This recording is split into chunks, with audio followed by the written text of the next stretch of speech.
Many know about slavery, but few discuss paper genocide. We did not all come from Africa, and most of us have Aboriginal roots that were stripped away due to reclassification and miseducation. As a native Black American and a member of the Muskogee Creek Nation, I understand the importance of tracing your lineage. If you want to learn how to trace your genealogy and apply for tribal citizenship, go to nativeblackancestry.com to schedule a consultation. They don't want you to remember this. You not no slave, you indigenous. Fuck how they painted them Indians. You went to war with the French and the British men. Quite frankly, you was kings, Merovingians. They took the women and men, made them prisoners. Raised up the children to worship their images. Set up a lab to the genes and they mixed them. And this shit get way deeper than your pigment. All right, ladies and gentlemen, boys and girls, let's get this party started. We are live on TikTok. We are live on YouTube. You know the drill. Yet another live call-in show. The prompt tonight is the same prompt we've been using for the last few days now. I think this prompt is going to be relevant for the foreseeable future. I really see no reason to change it, honestly. I see no reason at all to change it. Now, the prompt is as follows. Latinos and Africans.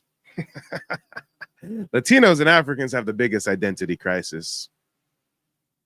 Us Black Americans, we're indigenous to America. Prove me wrong. Call in.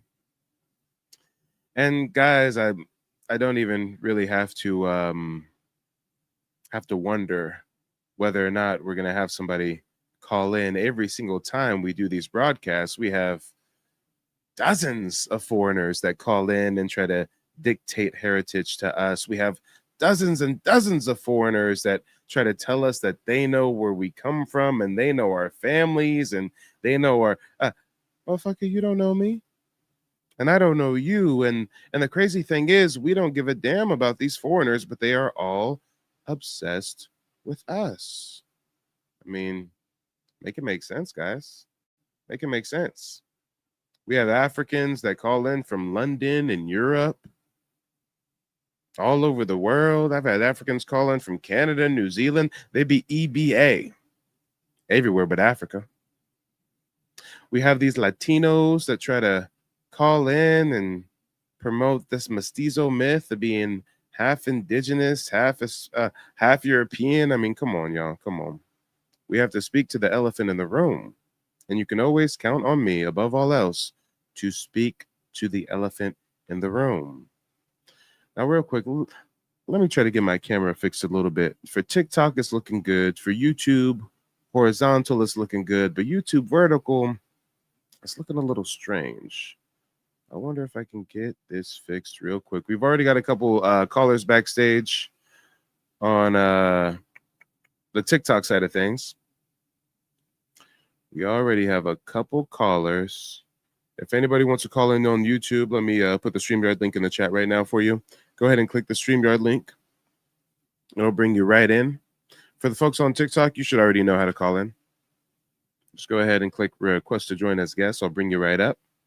I will be bringing people up in the order of appearance. Don't think that you're going to skip the line now. Don't think you're going to skip the line. I don't know what's going on with the vertical TikTok feed. It's just super zoomed in for some reason. Hold on, let me see. Does this help? I guess it does help a bit. Yeah. That does help a bit. We got to go about right there. All right. That's good. Naza, you've already got an invite to call in. You haven't called in. You still chatting shit in the chat. You are blocked. This is a live call-in show. I'm not going to let y'all troll in the chat. You have to call in and say it with your chest. If anybody has any general questions about genealogy, tribal citizenship, tribal benefits, how to trace your heritage, I am your resident expert, full-time genealogist, card-carrying member of the Muskogee Creek Nation. But you know what? I have a feeling that it's going to be like 70-30.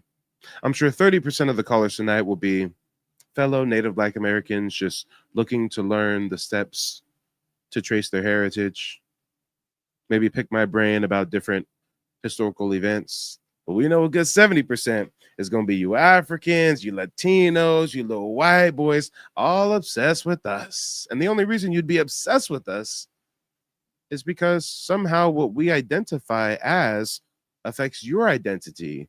And if that is the case, then now you see why the prompt is what the prompt is. We got to speak to your identity crisis. What is going on with your identity crisis? I wonder. I wonder. And hold on real quick. Let me switch something over here. All right, let's bring some guests up, guys. Let's bring some guests up. Who do we have backstage? We're gonna start with Sugar, then we're gonna bring up Spicy. Before we do, Belonging to God says, please help me. Can you help me? If you need assistance with genealogy research, just go to my website, nativeblackancestry.com. You can actually access my calendar, pick a day and time to connect with me one-on-one, where you can learn the three-step process me and my family used to trace our heritage and get tribal citizenship with the Muskogee Creek Nation back in 2021. And since you mentioned help, here's a quick word from some of my recent clients. Just finished my consultation with Mike. A lot of information in a short period of time, but it was very valuable information. I'm definitely excited to get started searching on my genealogy. He has been an awesome resource. Gave me a lot of information, a lot of things, a lot of pieces to the puzzle I didn't have. He was able to help me find them, and I 100% recommend Mike and his services to anyone who's looking to crack the code, so to speak, on their genealogy, because there's a lot of how we say fake news going around with this subject, and it's very important that people are able to put the pieces together, because if you don't know your history, you don't know your future. So 100% sign up. Let's talk about it, y'all. Real people, real results. What are you waiting for? Make sure to check out nativeblackancestry.com. And as a thank you for visiting my website, I actually allow you to download a free copy of my ebook, Reclassified: The Hidden History of Black Indians in the Southeast from Indian to Negro. That ebook is jam-packed with historical resources, so make sure to take advantage of the free ebook. Sugar, when I bring you up, let us know where you're calling in from and what's on your mind.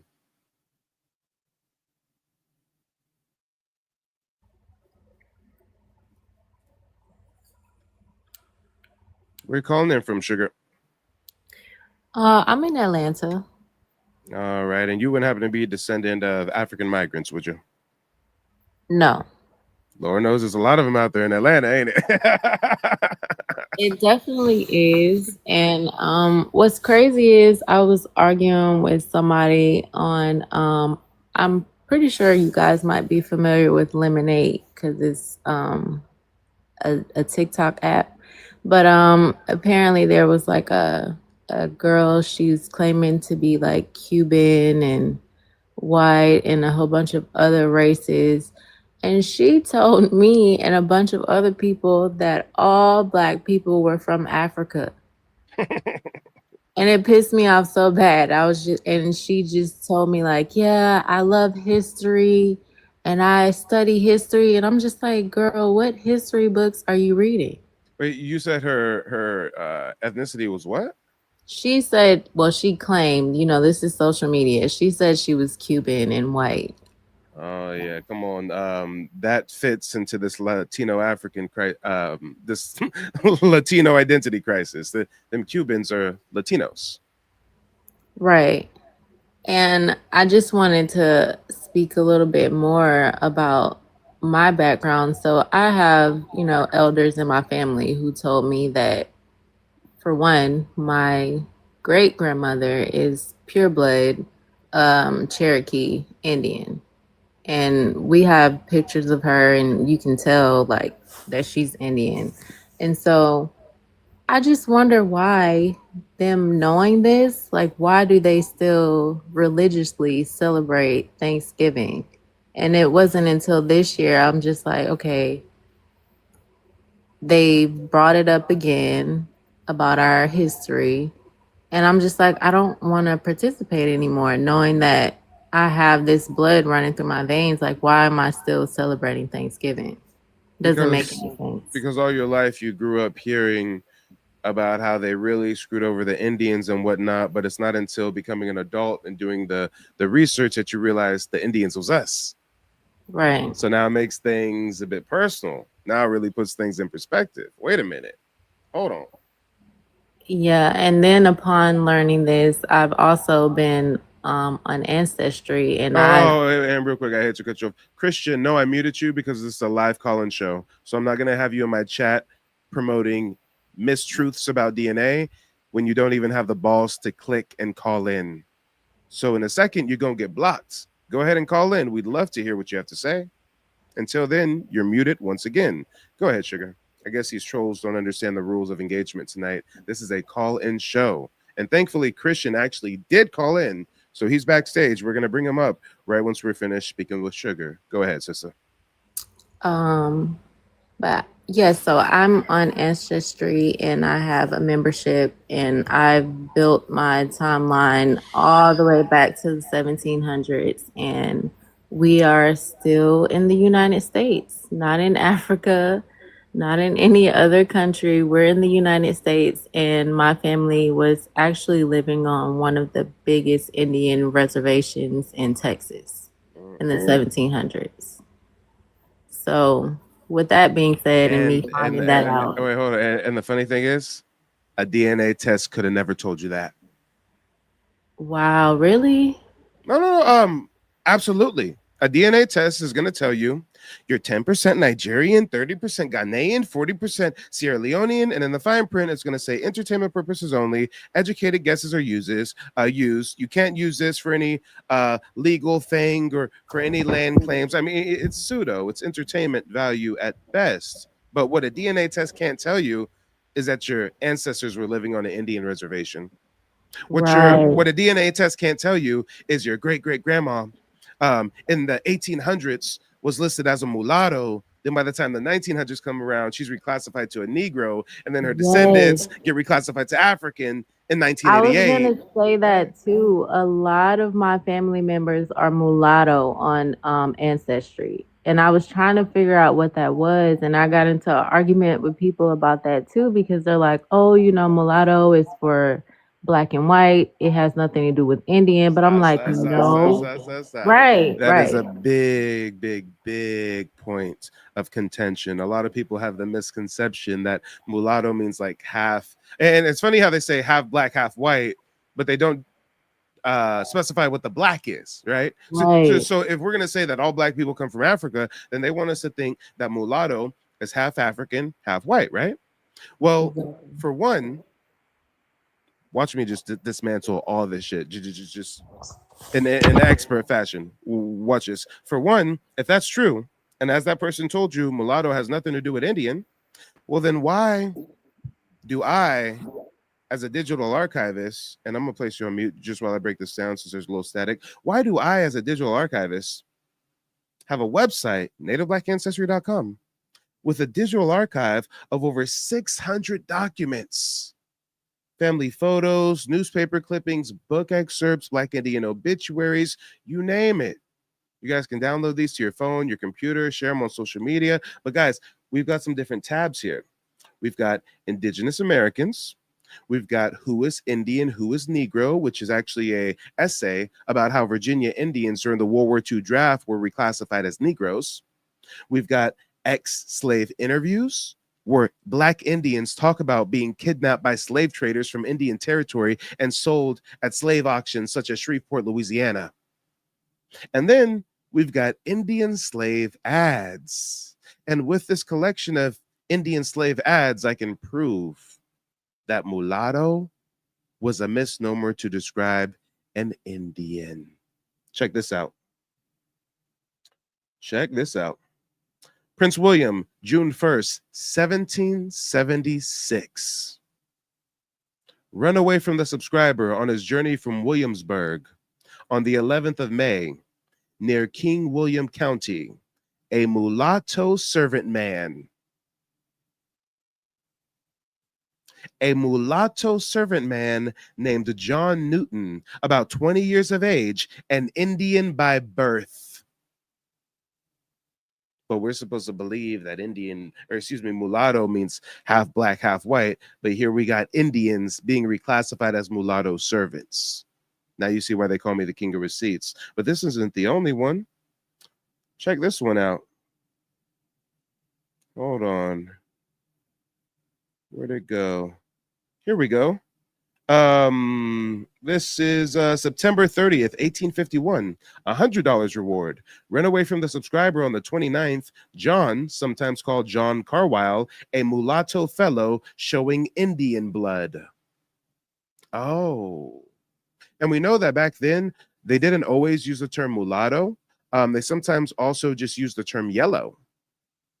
Maybe they call you a mulatto. Maybe they call you yellow. Oh, and look, it's funny. That person, I already forgot them. But Christian. Yeah, Demi Christian. He already fled the backstage, y'all. I knew he didn't really want to come up here and have no discussion. These motherfuckers don't never have no receipts. Oh, and I'm so sorry, guys. I'm so sorry. YouTube can see my screen, but I just realized that TikTok can't see my screen. Hold on. I'm over here telling you I'm the king of receipts. I'm telling you I got a digital archive, and I'm reading Indian slave ads and shit, and y'all can't even see my screen over on TikTok. So let me run that back real quick.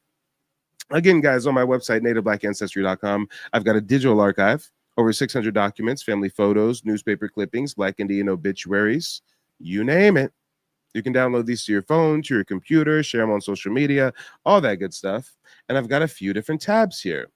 We've got Indigenous Americans, who is Indian, who's a Negro, ex-slave interviews, and Indian slave ads. And this, again, is the first ad that I was reading. Prince William, June 1st, 1776. $10 reward. Run away from the subscriber on his journey from Williamsburg on the 11th of May near King William County, a mulatto servant man named John Newton, about 20 years of age and Indian by birth. The other one I just read was right here, September 30th, 1851, $100 reward. Run away from the subscriber on the 29th. John, sometimes called John Carwile, a mulatto fellow showing Indian blood. Let's talk about it, guys. They also, if they didn't call you mulatto, they called you yellow. Check this out. This one's going to be real interesting. I love to show this one. October 24th, 1800, $10 reward. Run away from the subscriber on the 15th. A Negro girl named Nellie. 16 years of age, flat built, rather short, yellow complexion, long Indian hair. If we're supposed to believe that Negroes are Africans and plantation slaves came from Africa, what African have you ever seen that's yellow complexion with long Indian hair? Yeah, I'll wait. So, see, guys, they trick you with the wordplay. They trick you with the colonial terminology. People think that Indian, Negro, mulatto are differentiating terms. No, they are synonymous. They're all describing an indigenous person. If you were dark skinned, they reclassify you as a Negro. If you were fair skinned, they reclassify you as a mulatto. And there were full-blooded indigenous people reclassified as mulattoes with no European admixture. And then there were also indigenous people that had part European admixture who were also classified as mulatto. And you have to ask yourself, if we know that there were so many plantation owners having not just babies, creating mixed families with their plantation slaves. I was just reading earlier about how George Washington's wife's father had like 700 slaves, and half of them were like his kids and shit. They were blending families. Why would a rich plantation owner ever mix his bloodline with an African slave? What benefit does a rich plantation owner have mixing his lineage with an African slave? Absolutely none. Zilp, zilch, nada. But can we list any reasons why a rich elitist plantation owner would mix his bloodline with an indigenous community? With a local indigenous woman? Absolutely. For one, perhaps you can convince some of her people to come live on your property and till the land on your plantation. For two, you can have half-breed children with her, and since indigenous tribes are matrilineal, the tribe will still accept that half-breed as a full-on tribal member, but you can raise him as an agent provocateur. Guys, I'm not just talking about... My ancestors lived this. This is history. Look it up. You guys hear about Indians that signed treaties that resulted in their tribes walking the Trail of Tears, right? Every single Indian that signed one of those treaties had a Scottish father and an Indian mother. I'm a part of the Muskogee Creek Nation. The half-breed Scottish sellout that signed the treaty that had our tribe walking the Trail of Tears, his name is William McIntosh. He owned plantations. He had slaves. His mother was a Creek Indian. Father was a Scottish Irishman. And his cousin was Governor Troup, the governor of Georgia. You see how this works now? Now you get it, right? Why would a rich plantation owner ever have a baby with a fucking African? Mix his whole bloodline with a fucking African. He would never do no shit like that. They look at Africans like they're, no. But you see how if the Scottish man has a baby with a local indigenous woman, he can raise his child to be a half-breed agent provocateur that signs his land away, signs the tribe's land away to his cousin, who's the governor, and now white settlers can come into the territory of Georgia. This is history. This isn't speculation. This is history. This is not conspiracy. Look it up. Fact check everything I just said. William McIntosh, governor of Georgia, George Troup, his cousin. His father's Scottish, Irish, Scottish Highlander heritage. Look this shit up. The Scottish have been coming into the Southeast and mixing and intermarrying with local indigenous communities since the 1500s for trade advantages. But we supposed to believe that plantation slaves came from Africa and they fucking on their slaves, having mixed families and shit with their slaves. And we supposed to think that these is Africans they're mating with?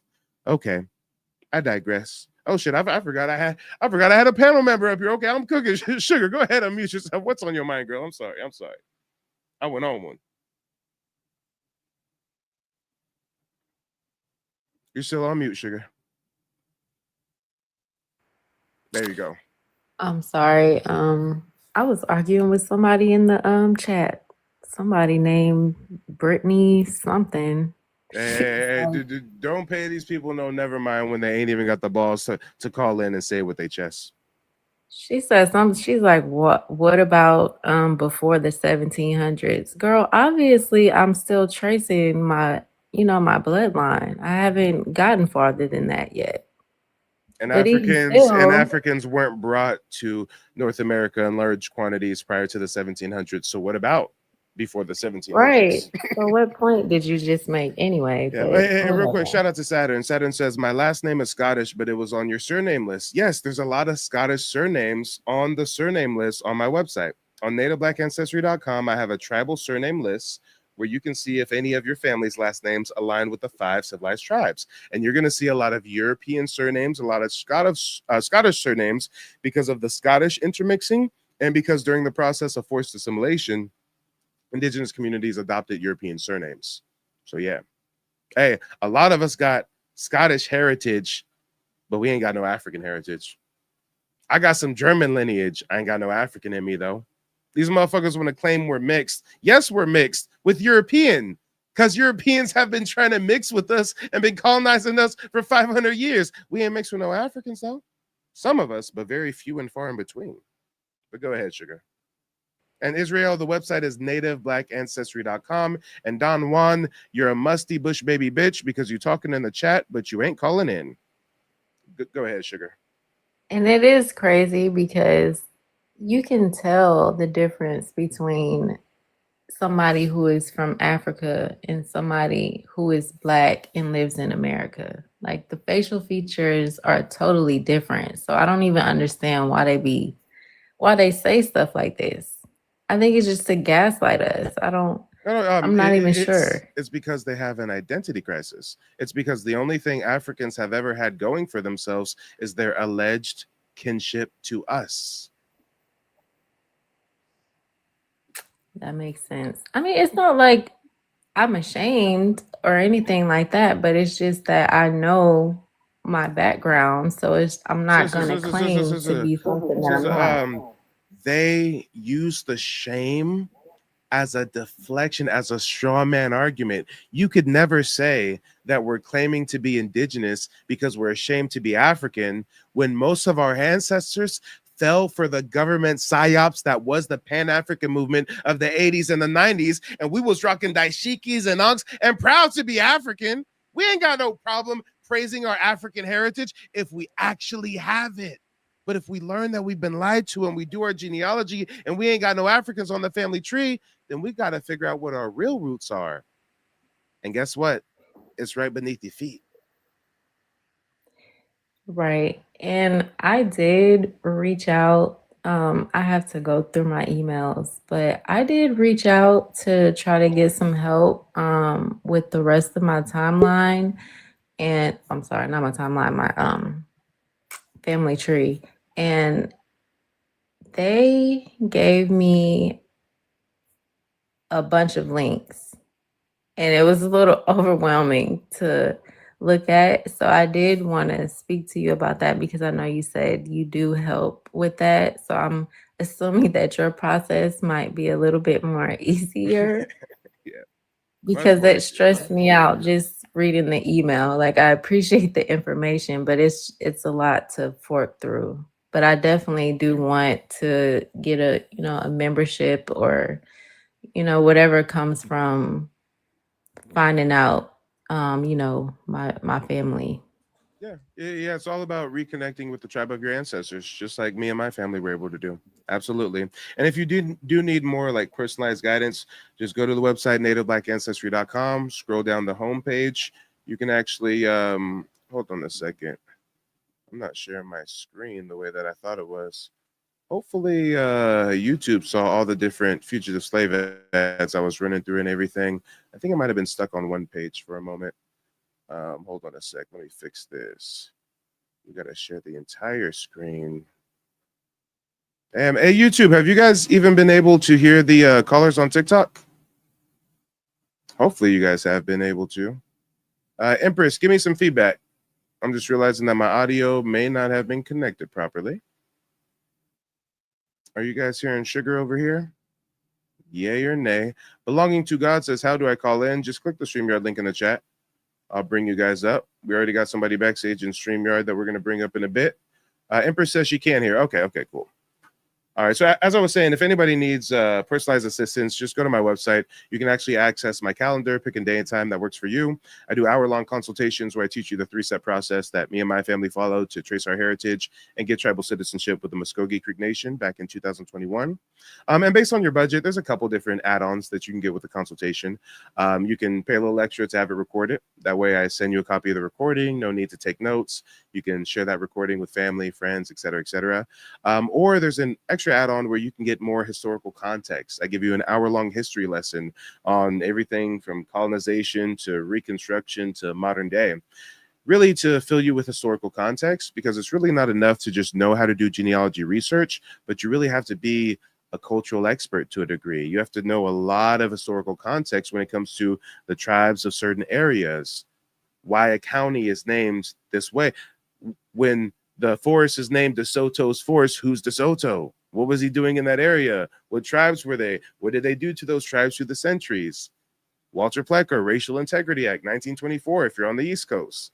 Naomi, leader of the Vital Statistics of Louisiana, who reclassified Black Indigenous people to Negro and colored. I mean, you have to have a lot of historical context to really peel back the different layers. But yeah, make sure to book a consultation through the website. If you go to the page, book a consultation on the checkout page, use the coupon code TikTok, one word, all lowercase, and that hooks you up with a 20% discount. Okay, I will definitely do that, but I wanted to say one more thing. So I actually kind of live in the North Georgia area, and I noticed that upon moving out here, there's like a lot of names that kind of stuck out. And I think that a lot of it might have to do with Native Americans living there at one point. Like there's a river up here. I think it's called I don't know how to pronounce it. I'm just gonna spell it. It's Oconee. Are you Oconee. familiar? Yeah. Yeah. Yep. That's actually from my tribe. That's a word from our language, Muskogee. Oh, It actually means water, water people, or people by the water. Yeah. yeah, it's definitely a river up here in the college town in Athens. So, Yeah, no, if you look at any state, any county, river tributaries, forests, they're going to be named after one of two things: either a European colonizer or a local indigenous tribe or a word from that local indigenous tribe. Do you know what Georgia's named after? no, I really don't. That's sad. King George of Europe. Okay. Do you know what Louisiana is named after? No, not familiar. Go ahead and give me a guess. No wrong answers. It's okay. Mm. I don't Just even guess. want to Hey, guess if because I no don't. no if Georgia is named after King George, who would Louisiana be named after as far as I'm European gonna nobility? probably King Yeah, Louis. exactly. You got it, girl. You got it, girl. You got it. King Okay, Louis. Absolutely. okay. Absolutely. Who are the Carolinas named after? King Charles. Ah, Who is okay. Delaware named after? Europe nobleman, the Lord of War, Delaware. Mm, That's also how the Delaware Indians get their name. The Lord of War Delaware was sent there to beat the local indigenous tribes into submission. He did that, and then they renamed the tribe after him. So the state's named Delaware after Delaware, and the local tribes also been rebranded as Delaware Indians. Pretty crazy, huh? interesting. Yeah, I wondered that about like sports teams too, because some sports teams have like the Native American that's the mascot, and I Mm-hmm. always wondered why as well too. Mm-hmm. Now, I gave you a few states that are named after Europeans, right? Well, now let's go over some of the states that are named after indigenous tribes or from indigenous words. It's actually like half of the states in the US. Massachusetts is named after the Massachusetts, which are the local indigenous people. Massachusetts basically means people of the Great Hill. Connecticut comes from Quenehuquat, which is a meaning of beside the long tidal river. I already told you about Delaware being named after Lord Delaware, but it was originally after the Lenape people. Those were the people in that area. Michigan, named after the Michigama people. Illinois, named after the Illiniwek. It means tribe of superior men. Wisconsin comes from Wisconsin, which means it lies red, referring to the Wisconsin River. Vermont is also from a Abenaki indigenous word. Ver means green, mont means mountain. Maine is also from the Mangu Higan or the Maine tribe. This is also a Abenaki people. It's a word for mainland. Dakota means allies or friends. That's an indigenous word. Kansas comes from the Kansas tribe, meaning people of the south wind. Nebraska from the Mithaska tribe means flat water. Missouri from the Missouria tribe, meaning people with big canoes. Iowa from the Iowa, meaning sleepy ones. And then when we get into the southeast, you've got Alabama, named after the Alabamu tribe, which is really just a name meaning tribal town or cleared thicket. You've got Mississippi, which is named after the Mississippi people. It means great river. Florida. The word isn't native in origin. You know, it's Spanish since it was colonized by the Spanish, right? But basically, it's from a indigenous term meaning flowery. Tennessee is from the Tanasi people. That's a Cherokee town name meaning meeting place, and then even places like Oklahoma. That's from the Choctaw. Okla means people. Hama means red, red people. And we can go on and on and on. But guys, look it up. States, towns, counties, national parks, they're either going to be named after a colonizer, a conquistador, or an indigenous tribe. But go ahead, Sugar. Well, I appreciate the history lesson. I am going to go on your website so I can do some more digging, and I'm going to get out of your hair. All right. Well, it was a pleasure talking to you. You too. You have a good one. All right, so here's the order that we're working on. We're going to bring Spicy up, then we're going to bring up Infamous Fader. If anybody else wants to call in, go ahead and request to join if you're on TikTok. If you're on YouTube, click the StreamYard link in the chat. I'm opening myself up for live debate. If anybody disagrees with tonight's prompt, which is as follows: Latinos and Africans have the biggest identity crisis. Black Americans are indigenous to America. Prove me wrong, call in. Or even if you don't want the smoke, maybe you're just seeking knowledge like the last caller, so you can pick my brain. I'm your resident expert. Unless you know somebody who can give you this kind of information live, unscripted, unedited. Let's talk about it. Miss Lane's Pressure just joined backstage, so we're going to do Spicy. We're going to go to Infamous. Then we're going to go to Miss Lane's Pressure. Spicy, when I bring you up, let us know where you're calling in from and what's on your mind.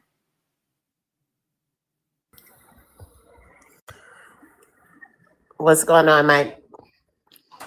Hello, where are you calling in from? California. North or south? Southern. Oh, okay. We Yeah, I'm talked from a couple Northern months Cali. ago. Yeah, I came up on here. You was cussing some lady out. That sounds like me. Yeah.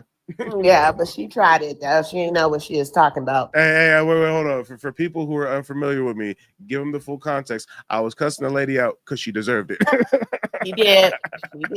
She was on some bullshit. I don't remember what happened, but I know if past Mike was cussing out a lady, it's because she was disrespecting our heritage, our culture, our ancestors, and she deserved every venomous word. She just was talking about like a bunch of different tribes and shit, and she was just all over the place.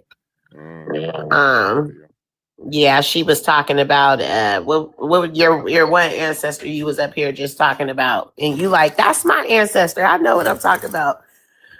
But anyway, I wanted to come up because I had a couple questions for you. What do you know about the Osage Indian herbs? Yeah, let's get into it. Somebody brought this up a few nights ago. So somebody said, Mike, are those our people? Mike, why would our people mix with these and then get taken out by the Mike? What's going on there?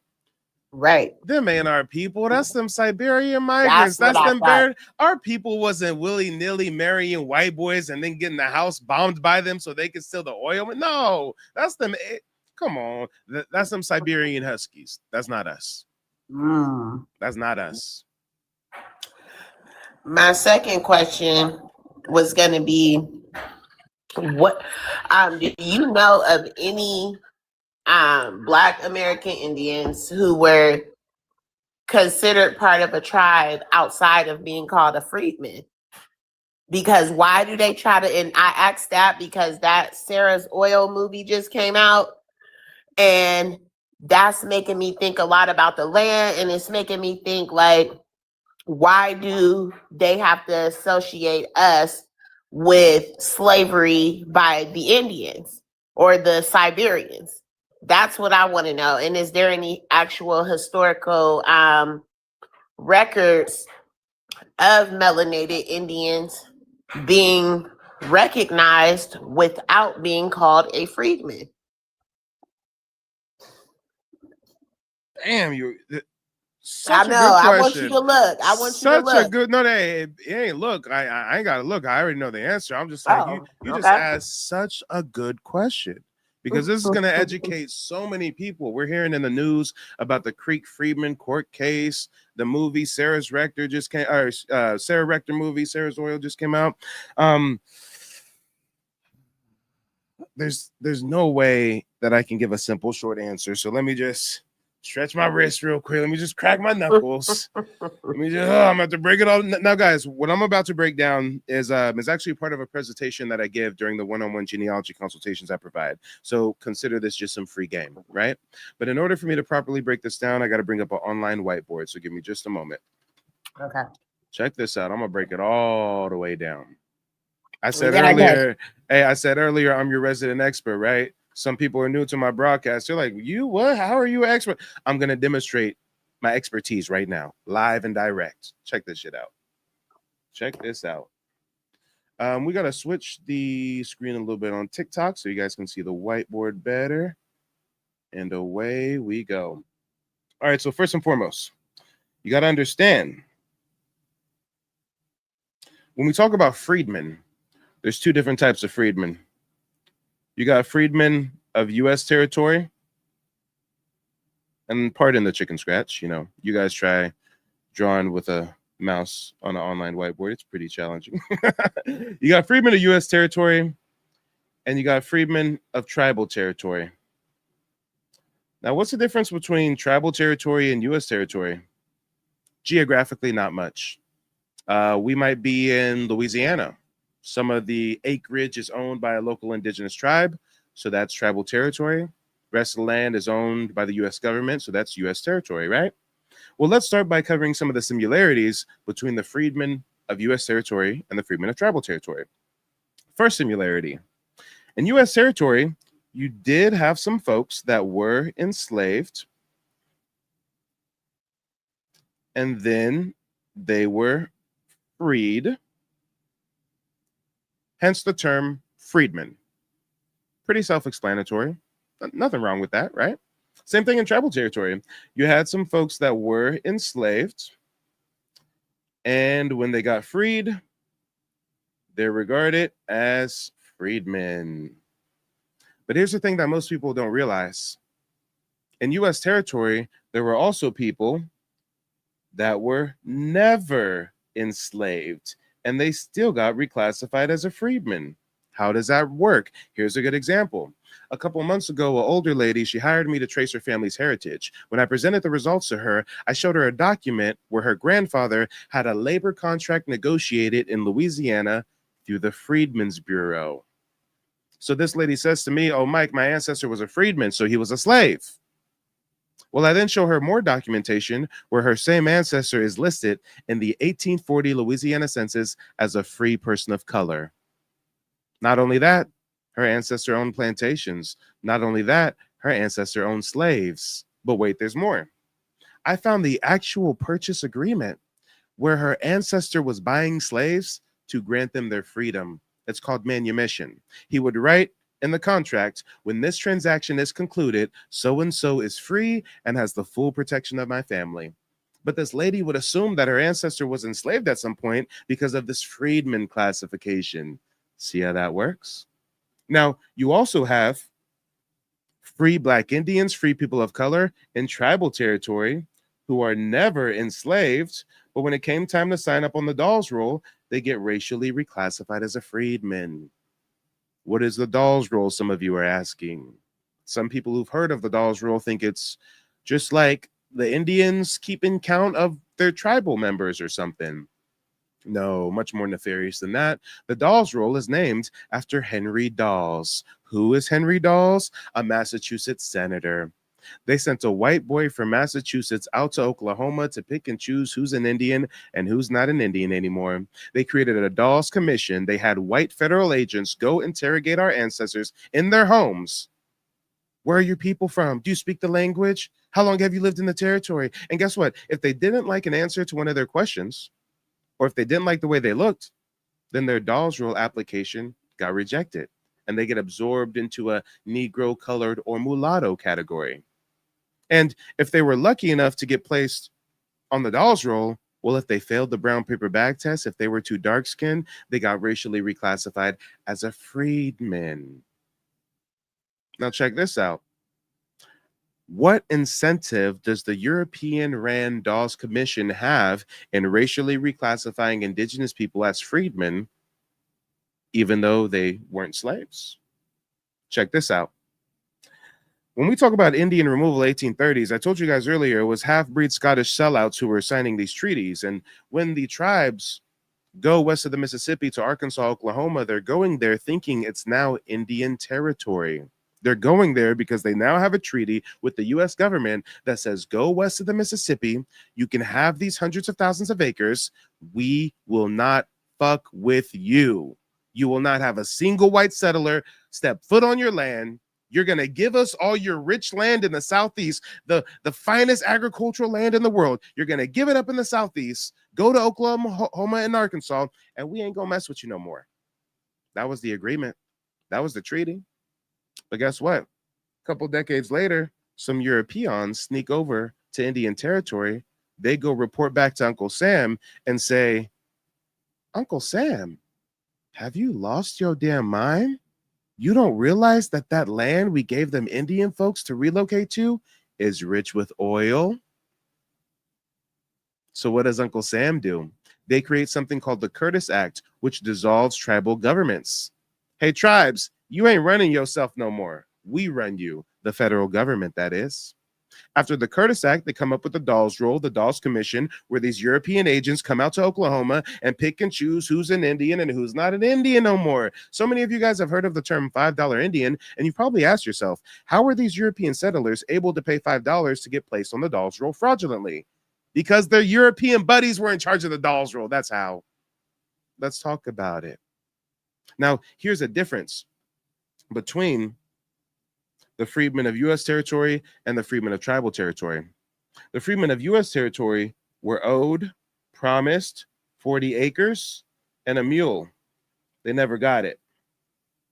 The freedmen of tribal territory were owed 160-acre land allotments per person. Instead, they got shorted and they received 40 acres per person. So I guess you can say one group of freedmen got their 40 acres, the other did not, metaphorically speaking. Now, this is where the story of Sarah Rector comes into play. Look up Sarah Rector. They don't even really say nothing about her being a Creek Indian. Remember, I'm a Creek Indian. That's my tribe. She was a member of my tribe. They don't really say nothing about that. They call her the youngest, richest colored girl in the world in the early 1900s. Well, how did her family get all that wealth? Because they descend from Creek Indians who, because the color of their skin was too dark, were racially reclassified as freedmen. So instead of getting 160 acres, they got 40 acres, but they still got lucky because their 40 acres had oil beneath it. But I don't really know if it was a blessing or a curse. And then I don't really know if the movie actually gets into this in detail. I know they're going to talk about the conflict. I know they're going to talk about the conflict a little bit, but they're going to whitewash it. They're going to sugarcoat it because check this shit out. Check this out. When I researched Sarah Rector, I found out when the land that she inherited had oil beneath, she was assigned a white guardian. When I heard that she had a white guardian, I said, what? She was an orphan? I know she didn't have a mama and a daddy. She had parents, and they still did it. Exactly. Still did it. And imagine how many other wealthy Black American Indians they assigned guardians to when their families were still alive and well. No. Hold on. I'm gonna place you on mute. I'm gonna keep cooking, but I thank you for interjecting with that. She said, I wonder how many. Every single one. Every single Black Indian who already got disenfranchised by being racially reclassified as freedmen, by getting only 40 acres instead of 160 acres. Well, if their land had oil, the local government said that they were unfit to manage such wealth, so they were all signed white custodians. White guardians. Sarah Rector had a mother and a father, a whole nuclear family, but they still assigned some white boy to manage her financial affairs. She had grown men camping on her front door trying to marry her at 12 years old to get her oil money on some Tears of the Flower Moon Osage Clan type shit, but we wasn't going for it. The Klan tried to terrorize her off the land, come through with miniguns and shit. They're going to show a little bit of that in the movie, but I'm sure they're going to water it down a bit. But guys, when you look up Sarah Rector, you hear about the youngest, richest Black girl in the world, but they don't lead with she's a Black American Indian. When you hear about Tulsa, Black Wall Street, Tulsa Massacre, Greensboro, they tell you this is a Black town. Where's this Black town? In Indian territory. How did all these Black folks get all this land in Indian territory to make these Black towns? Because they were Indian. They took their land allotments and made the city of Tulsa and other famous Black towns all across Oklahoma. But you guys don't know that this history is hiding right in front of us. And now you see why I'm so passionate about what I do. Now, when the sister said earlier, Mike, is there any Black Indigenous Americans that didn't get racially reclassified as freedmen? Yes, my ancestor is one of them. But to be a richly melanated person and not get racially reclassified as a freedman, it seems to me you have to be a very notable person. And this is what I mean. If you go to my website, nativeblack.ancestry.com, and you scroll down, I have a little excerpt on my grandfather, Thomas Jefferson Adams Harjo, Creek Indian Town King, Chief Justice of the Muskogee Creek Nation in the 1800s. He's also written about in this book, The Indian Territory, its chiefs, legislators, and leading men. Matter of fact, he has a whole chapter written about him. And this is not the only book that writes about him. There are several. He was a very, very prominent individual. And God damn it, if I bring up the photo of him and blow it up a little bit, hold on. For anybody wondering if I just ripped some random photo of some dude off the internet, I mean, God damn it, tell me you don't see a resemblance. Let's talk about it. But when you say, are there any Black Indigenous people that didn't get racially reclassified as freedmen? Yes, there are some, but it's challenging. Most, if they weren't able to fight it, if their family weren't famous enough, most got racially reclassified. But when it comes to my grandfather, because he's such a man of note, because he descends from such a famous bloodline, there's so many books written. I'm not talking about him now. On him, there's like 4 or 5. On the bloodline, the Perrymans, the Graysons, dozens of books. But if we look him up on the Dolls Roll, come over here to the Dolls Roll real quick. His roll number is 2145. His name is Thomas Jefferson Adams Harjo. 2145. Here he is right here, Thomas J. Adams for short. It says clearly under blood quantum, full. He is listed as a full-blooded Creek by blood, but I mean, if you look at the photo, even though the photo is black and white, you can tell this is a melanated man right here. Census records later reclassified him as a Negro. Oklahoma census records have him down as a Negro, but he's listed as a full-blooded Indian, member of the Creek Nation, Chief Justice of the tribe, Town King, member of the House of Warriors. I mean, let's talk about it. Now, we got to get back to the Dolls Roll real quick, because this is how the whole Creek Freedman court case you guys been hearing about in the news comes into play. Check this out. You guys notice that whether you're classified as a Creek freedman or a Choctaw freedman or a Chickasaw freedman or a Cherokee freedman, it doesn't matter the tribe. Do you guys notice that everybody labeled as a freedman has a blank spot? Do you see these blank spots? That's the blood quantum category. They purposefully did not record the Indian blood of those that are classified as a freedman. So when you guys hear about the Creek freedmen trying to get their citizenship rights back, this is what it's about. There was something called the Treaty of 1866. The Treaty of 1866 said all tribal members are created equal, regardless if they were ever enslaved or not. Well, guess what? When the $5 Indians finally got control of the tribes in the 70s and the 80s, guess what they did? We're going to focus on my tribe right now, but they did this in most of the 5 civilized tribes. My tribe, the Muskogee Creek Nation, in 1979, they changed our tribal constitution in the middle of the night. And this is what they changed it to. They said it's no longer good enough for you to have an ancestor listed on the Dolls Roll as part of the tribe for you to be a citizen. That's not good enough no more. From 1979 onward, to be a citizen of the Muskogee Creek Nation, you have to not only have an ancestor listed on the Dolls Roll as part of the tribe, but that ancestor has to also have a blood quantum listed. So thousands of Black Indigenous people were kicked out of the tribe overnight in 1979. Why? Because their ancestors were racially reclassified as freedmen and had no blood quantum recorded. I just gave you an example of one of my full-blooded ancestors, right? Well, let me give you an example of one of my ancestors that are not listed as full-blooded. Roll number 1017, Pleasant Tobler. During the genealogy consultations I provide through my website, I show Pleasant Tobler. Some people ask me, hey, Mike, Pleasant Tobler, it says his blood quantum is 1/2. Why is that? Was he like half white, half Indian? Was he like half African, half Indian? No. Both his parents were full-blooded Creek by blood, but his daddy, Fred, was too dark-skinned, so he got reclassified as a freedman.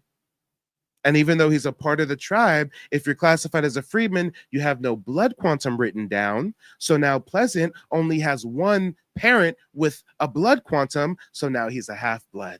See how that works? Or what happens a lot of the time is you may have someone who has one parent that's a member of, say, the Choctaw, and then another parent who's a member of the Creek. So now you're still a half breed, even though technically you're indigenous on both sides, but it's not the same tribe. You see how this works? And here's the real kicker. Here's the real kicker. When people hear the term blood quantum, first of all, they don't realize it's a pseudoscience. The only thing in the world that goes by blood quantum are dogs and Indians. But wait, there's more. When you hear blood quantum, you think it has something to do with your blood. It doesn't. There was never a blood test taken. There was never a DNA test taken. Your blood quantum is predicated on what your ancestors were classified as. So if you're a European that has a cousin that's a Dawes roll agent and he can get you on the roll for $5, he lists you as a full blood Indian. Now you got a full blood quantum. Or guess what? You'll also see this IW. What does IW mean? Intermarried white. They were letting folks, Europeans, pay $5 to get part of the tribe. They was allowing white folks to marry into the tribe. They was adopting white folks into the tribe. When y'all hear about Indians that had slaves, you do know that this is the same class of Indian that was signing away treaties to the US government. These are half-breeds with Scottish fathers. And guess what? Some of them got adopted into these tribes in Oklahoma and bring their slaves with them. And now y'all running around talking about what you think you're Indian? Your ancestor was just a slave of the tribe. The Indians was enslaving each other. These were half-breed sellouts who were raised to be Englishmen. Let's Mike, talk about we it. can't see the bottom white part. It's blurry. What you showing at the bottom on the screen? I don't know what you're talking about. Can everybody see the Dawes roll IW intermarried white? I can't see it. It's blurry. Okay. Yeah. Everybody else in the chat says it's clear on their end. So just let me finish out here. What was I saying? Almost lost my track of thought here. I'm up here cooking. Since I'm up here cooking, let this man cook. Okay. So again, when we talk about the blood quantum, it has nothing to do with blood. The whole Freedman thing was meant to racially reclassify and disenfranchise these people. And when we speak to my tribe in particular, you guys may have heard that July 23rd of this year, the Creek Freedmen won a court case granting them citizenship. But it's now, November, and they still haven't got their citizenship and been welcomed back into the tribe. Why? Because our chief signed an executive order delaying their admittance into the tribe. Why are they still trying to delay it? Why did all these tribes kick the freedmen out in the first place? Because Black indigenous people made up the majority of these tribes. I can bring up the actual quote from the chief at the time in 1979, where he says they have to kick the freedmen out because they're the majority and they have the biggest voting power. Guys, they're kicking the Black Indians out of the tribe in the 70s and the 80s. That's the same time they get on board with the federal government, create these gaming commissions, and get all these casinos and all this casino money. If the freedmen get back into the tribe, not only do they have voting power, but our tribe would have to get rid of all blood quantum stipulations, such as this. We have a stipulation in our tribe where everybody can vote, but in order to be on the national council, or in order to be a chief, you have to have at least a quarter blood quantum. That's how the small elitist class has been able to remain in power in the tribe and do all this funny shit with the money and kick the Black Indians out, etc., etc. But when the freedmen get welcomed back in, they have to get rid of all blood quantum requirements, meaning anybody can run for office. And now guess what? We probably gonna have a Black Indian chief. And when a Black Indian chief gets control of a tribe like that, that's making billions of dollars in annual casino revenue, imagine what kind of change they could enact. Now you see the fight that's being fought. So when you ask about the freedmen thing, I just broke it all the way down. When you ask, is there any Black Indians that aren't classified as freedmen? Yes, there are. But a lot got classified as freedmen. And nowadays, because it's been so long and so many Indians marry out of the tribe, the average tribe in America has over 70% of their tribal members that are less than a quarter blood quantum. Why? Because even if your grandparent, like mine, is listed as a full blood, well, if their child marries someone, has a baby with someone outside of the tribe, well, now the blood quantum technically gets diluted. And if the grandchild and so on and so forth keeps marrying and having kids with people outside of the tribe, the blood quantum gets diluted and diluted and diluted. So you see, this blood quantum thing is a real tricky business. But go ahead and unmute yourself, Spicy. Let me know what you think about those gems I just dropped. Give us some closing remarks, and then I got to get on to some more callers. You definitely clocked what I needed to know. Because when I'm doing my ancestry, I don't see enslaved people, but I see the multiple classifications, which you talked about before. All of those misnomers are us, and it's just further proof that we're Aboriginal. My next question was going to be, what was it? Oh, how do you feel about the land patents, land grants? And I'm talking about the ones within the tribal government and outside of the tribal government. Have you found any of those in your family or researched it? Oh, absolutely. Yeah. And not only do I find it in my family, but most of my genealogy clients, I'm actually able to source land patents where their ancestors had documents with the president of the United States of America for hundreds and hundreds of acres of land. And you have to ask yourself, if all Black folks in America come from Africa, how do these Africans come over here and secure land patents with the president of the United States? That part. Most of us have ancestors that owned hundreds and hundreds of acres of land in the Southeast. How did these Africans come over here, get enslaved, get emancipated, and right after emancipation, they have all this wealth and all this land? Where'd it come from? Why does the Freedmen Bureau need to create a Freedmen Bank to steal the resources of these recently emancipated people if they're African? How did they get these resources if slaves work for nothing? Because they lied to you about slavery. It's much more nuanced than you could ever imagine. They, through the Freedmen's Bank, they stole hundreds of thousands of acres of recently freed people's lands.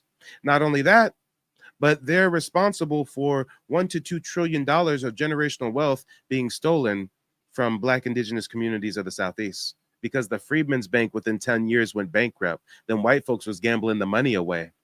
They convince you to put your money in the deposit box, put your deeds, your bills of sale in the safety deposit box. And then guess what? When the bank went bankrupt, your local Freedmen's Bank chapter burns up in the middle of the night. You're on your hundreds of acres of land. You go by the creek one day, you got some white folks squatting on your land. You say, wait a minute, what are you doing on my land? They say, no, look, I got a document. This is my land. Here's the deed. You take them to court. The first thing the judge says to you is, where's your paperwork proving that's your land? And you say, oh, shit. It was in my safety deposit box in the Freedmen's Bank that got burnt up. It was a scam. It was a psyops. And you have to ask yourself, if these are just Africans, where did all this money and all this land and all this wealth come from? If they were Africans, then guess what? You would emancipate them. You would free them. You would say, pay your taxes, be a good citizen, and you would leave them the fuck alone. But if they're not Africans, if they descend from indigenous communities who've been there in power for thousands of years, then you can't just free them and leave them to their own devices with their land, because they're going to outmaneuver you. They're going to outpace you. They're going to regain control. So you know what you have to do? You have to emancipate them and force them right back on the plantation. That's exactly what happened. The Union didn't really free anybody. They enacted legalized slavery. Your ancestor had the Freedmen's Bureau come to town, negotiate a land contract with their previous slave master. And I've actually read these labor contracts. I was telling you about one earlier. It would literally say you work 12 hours a day, 6 days a week. You have to call this person master. You have to respect them. Same shit. Living in the same shack. Same shit. Oh, but wait, it's not slavery anymore. This is modern employment.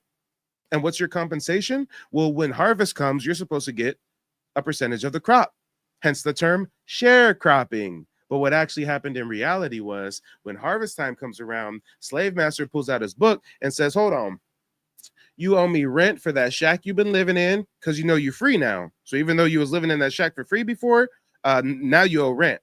You owe me for the food throughout the year, because you know back when you was a slave, you was getting fed for free. But now that you're free, you got to pay your way around here, right? You got sick a few times throughout the year. You owe me for the medicine. Matter of fact, you're in debt to me. So I don't know you any part of the crop harvest. Matter of fact, you owe me, and now you're working as a debt slave. And guess what? Our ancestors had the illusion of choice, because if they didn't want to go back to the same plantation, here's their only other option: go up north to a factory and work in an industrial plantation. And if you didn't choose option A or option B, guess what? They had vagrancy laws where if they saw you in the South just chilling, hanging with the homies, they can kidnap you, rendition you, put you in a chain gang, and have you on the plantation. Look it up. Don't take my word for it. Reconstruction era, sharecropping, Freedmen's Bureau, Freedmen's Bank, Freedmen's labor contracts. I know so much about this because I research this every single day. I just presented somebody's results earlier today where their ancestors had land patents, had ancestors enslaved, who were actually a mixed family with the plantation owner, which speaks to what I was talking about earlier. Elitist plantation owners having mixed families with local indigenous bloodlines, not African slaves, because there's no benefit to having a baby with an African slave, but there's so many benefits of having a child with a local indigenous woman, you know, like having a half-breed son who can sign the tribe's land away, like William McIntosh did for my tribe. And what did we do to William McIntosh when we heard that this half-breed fucking sellout signed a fraudulent treaty? What did we do to him? We went to his plantation, shot him 60 times, and burnt his plantation to the ground. He got assassinated. Cherokee, they also had a half-breed Scottish sellout, signed the tribe's land behind the back, signed the treaty away behind the back. Guess what happened to them? They got assassinated. Look it up, guys. Don't take my word for it. But go ahead, provide us with some closing remarks, Spicy. Then I'm going to get on to Infamous, and then we're going to go to MB. So during my ancestral research, I came across something that said free man. So it didn't have the D on the end of it. What tell me about that? Great. Hey, you batting 10 out of 10 tonight with the questions. I Sister. know. God damn. God, this is how you ask good questions, okay? Most people don't understand the distinction. You have free man and you have freed man. Here's the difference. I already broke down the freed man. Sometimes they were slaves that were freed and now they're called freedmen. Sometimes they're not enslaved at all, but they're racially reclassified as freedmen. When we talk about free man, now we're talking about all these free people of color that are mysteriously on census records during the peak of slavery. One of the biggest hubs for these free people of color are the Carolinas. Look it up. I've done the research. You'll find 1830s, 1840s, tens of thousands of free people of color listed. And you have to ask yourself, if all Black folks in America come from Africa, what cruise ship was bringing free Africans over here to the East Coast in the 1800s? Wasn't happening. So where do these free men, these free people of color come from? They come from hostaged, converted Indians. These are indigenous bloodlines that have already been hostaged and converted in the 16th century, the 1700s. So by the time the 1800s come around, they live as English people. They're living in the town with the white folks. They're dressing in the same clothes. And to distinguish them from others, to protect them and their family, they'll adopt the surname Freeman. But guess what? That still didn't really protect them. That's where we get the story of 12 Years a Slave. Watch the movie. It's actually based on a real story. Solomon Northup. He was an indigenous man from the East Coast. I can't remember if it was the Narragansett tribe or the Nantucket tribe, but he was a free man. He was a violinist. Some slave catchers came up to the north, lied and said they wanted to hire him to play the violin at some event. They drugged him, got him drunk, kidnapped him, sent him to the south where he was a slave for about 12 years until he was able to get word to his people up north, and they came down and got him. This is the history. So when we talk about free man, these are hostaged, converted indigenous bloodlines. Look up all these Ivy League institutions. Do you guys know Harvard was created as an Indian conversion school? Don't take my word for it. Google the shit. Do whatever research you got to do to fact check me. Harvard was created as an Indian school to convert the local indigenous children. They would take you from 2 to 7 years old, release you back into your indigenous community when you're 21, and then now you're going around spreading the gospel, converting other tribal members. Look it up. They were not only converting and hostaging, but they were enslaving and shipping some of these Indians to the East Coast, from the East Coast to Europe, to the Eastern Hemisphere. You guys hear about Pocahontas. I guess you missed the part where Pocahontas died in Europe, right? Before they shipped them as slaves to Europe, they sent emissaries to Europe. They would get local Indian chiefs, get them on the boat to go to Europe to speak to the queen and stuff, broker a treaty, do negotiations. Okay, you guys are going to give our tribe this in trade goods, and we're going to let you set up some colonies on the East Coast. Some of you guys are confused as to how Europeans were able to colonize the Americas. First of all, it was the First World War. Several different European factions simultaneously colonizing our ancestral homeland for 500 plus years. We're still being occupied to this day, but this is how they did it. It wasn't because they stormed the beaches on some Normandy type shit. They came here as allies. They came here seeking trade. They came here making treaties with us. And when they got a foothold over here, and once they got a lay of the land, and once their numbers rose, they broke the treaties and started enslaving us in place. The word of the day is enslavement in place. Do some of us have ancestors that were enslaved? Absolutely. Did they come from Africa? Hell no. They were enslaved in place. If I'm a rich elitist plantation owner, does it make more sense for me to ship an African from the other side of the world to come here when the African has never even seen these crops that I need to cultivate? The African has never even seen these indigenous crops a day in their life, don't even know how to harvest them, how to plant them, how to plow the land? Or does it make more sense for me to take some of these local indigenous communities that were displacing, taking their farms and homesteads, converting them to plantations? Well, let's make some of them prisoners of war, have them work their own land like they've been doing for centuries, for eons, since they're expert agriculturalists. But now they work their land for our benefit. And we're also going to mix our bloodline with them and create half-breed children with them. And now you see how we get where we are today. But go ahead, Spicy, give us some closing remarks, and then we're going to segue to the next caller. All right. So my last thing, a lot of my mother's side of the family comes from Goochland, Virginia. I'm not sure if you ever heard of it, but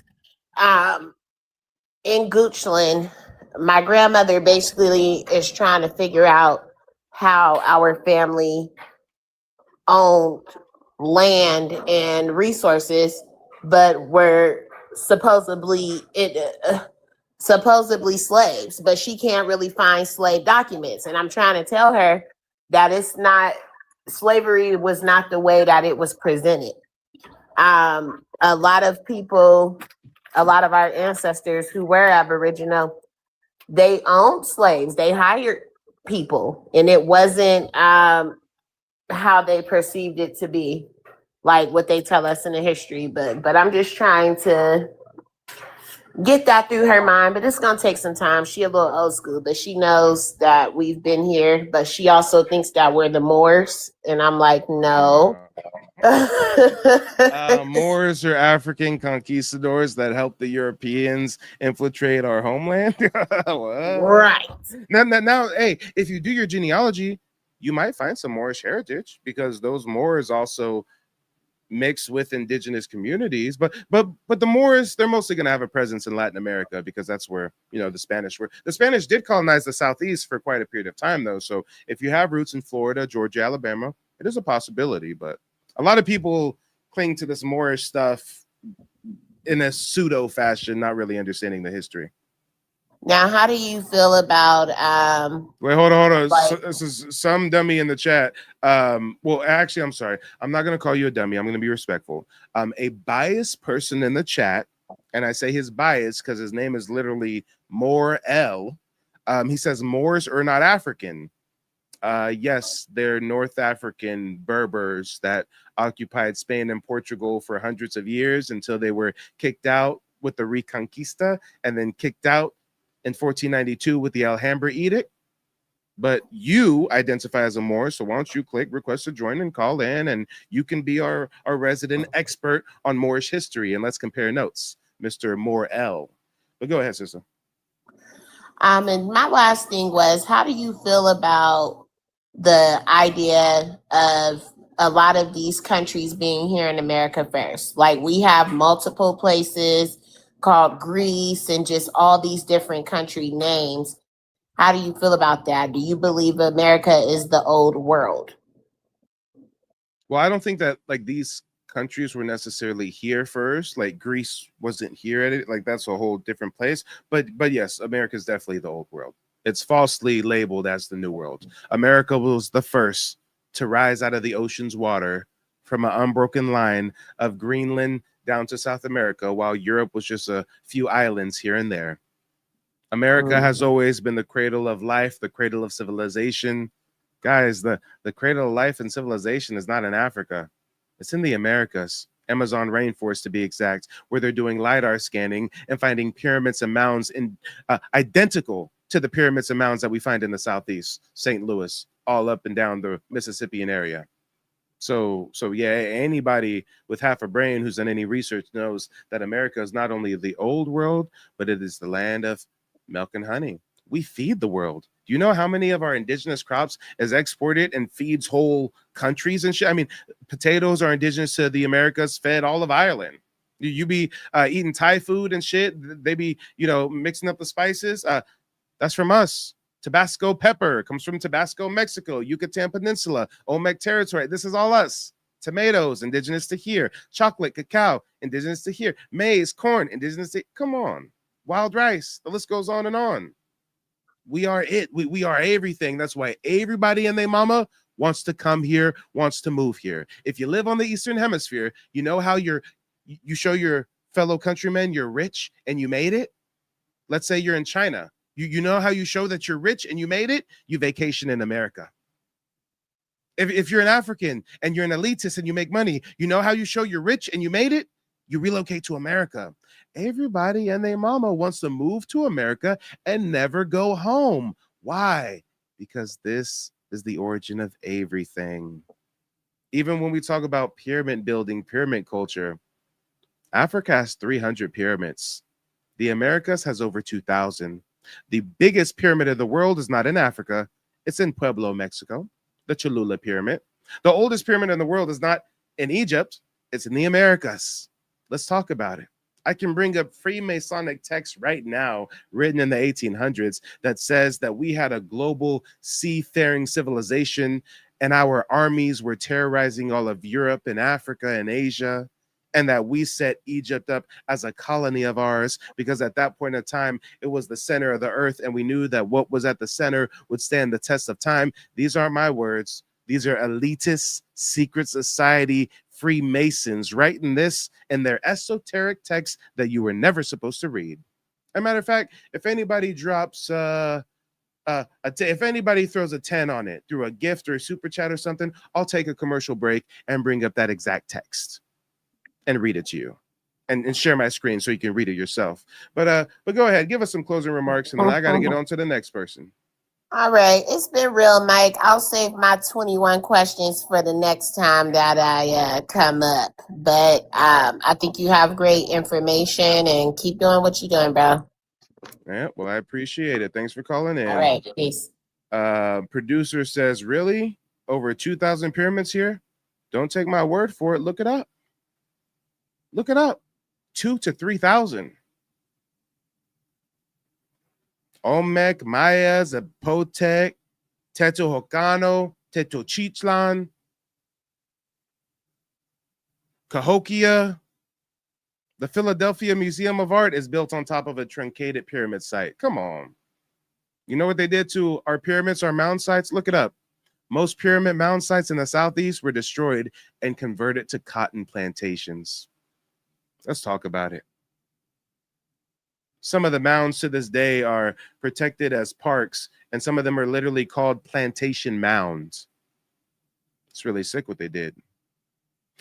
But guys, we're going to bring up Infamous Fader, and then we're going to bring up more. Oh, thank God. More L82 called in. Hey, More L, I'm really glad you called in. I'm totally serious about you being our resident Moorish expert, because I know all about the Alhambra edict, how the Moors backdoored us, the Reconquista, but someone with the name More L probably has specifically looked into that niche part of history much more than I. So I would love to compare notes and see why somebody who's a Black American would ever identify as a Moor or make the claim that a Moor is not an African, even though they literally come from North Africa. But all right, guys.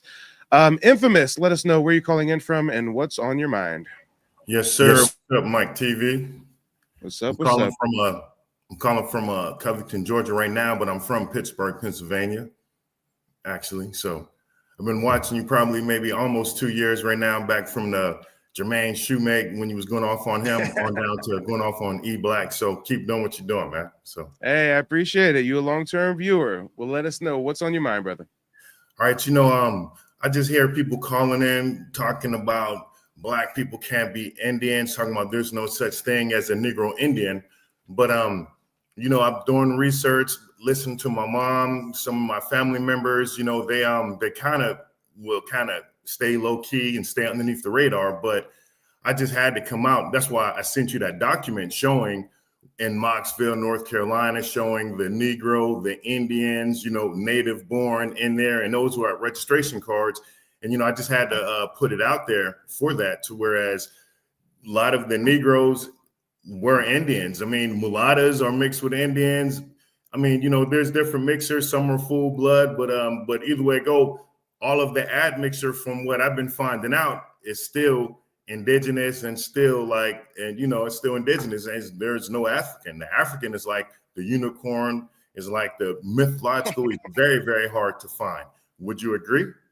No, I would absolutely agree. And I thank you so much for calling in. To give some people some context here, this brother was in one of my live streams earlier. I was running a live replay, and he mentioned that he started doing genealogy research, and he found documents where his ancestor was listed as a Negro Indian. And as soon as he said that in the chat, I'm like, wait a minute, you got to email that over. I'm a digital archivist. I want to add that to the archive. I want to share it with the people. And lo and behold, he emailed it to me. I got it right here. I can pull it up. And I told the brother, hey, I'm going to be live later on. Call in if you can. So I'm glad that you answered the call. And check this out. This is the first time I've seen this. I've never seen a registration card like this before in my life. Check this out. We got the ancestor right here, Boss Bowman. Yes, sir. This is the race category. This is how they was doing the races back in, what year was this card? 1800s, I know, but when exactly? I'm not seeing a date exact. Sometime in the 1800s, but look at the race category. You got white, you got Negro, you got Oriental, and you've got Indian. And then from Indian, they've got citizen, and I assume this is non-citizen? Right. Okay, so guys, back in the 1800s, you see that US native government down there too, right? Oh yeah. Okay. We gonna get there, but right. But guys, check this out. Back then, they were putting us into such small racial boxes. And no, I don't think this was 1882. This is his date of death.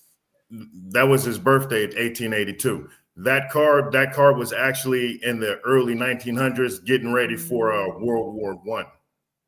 I thought this is dated. Oh no! It says birth. Okay, yeah.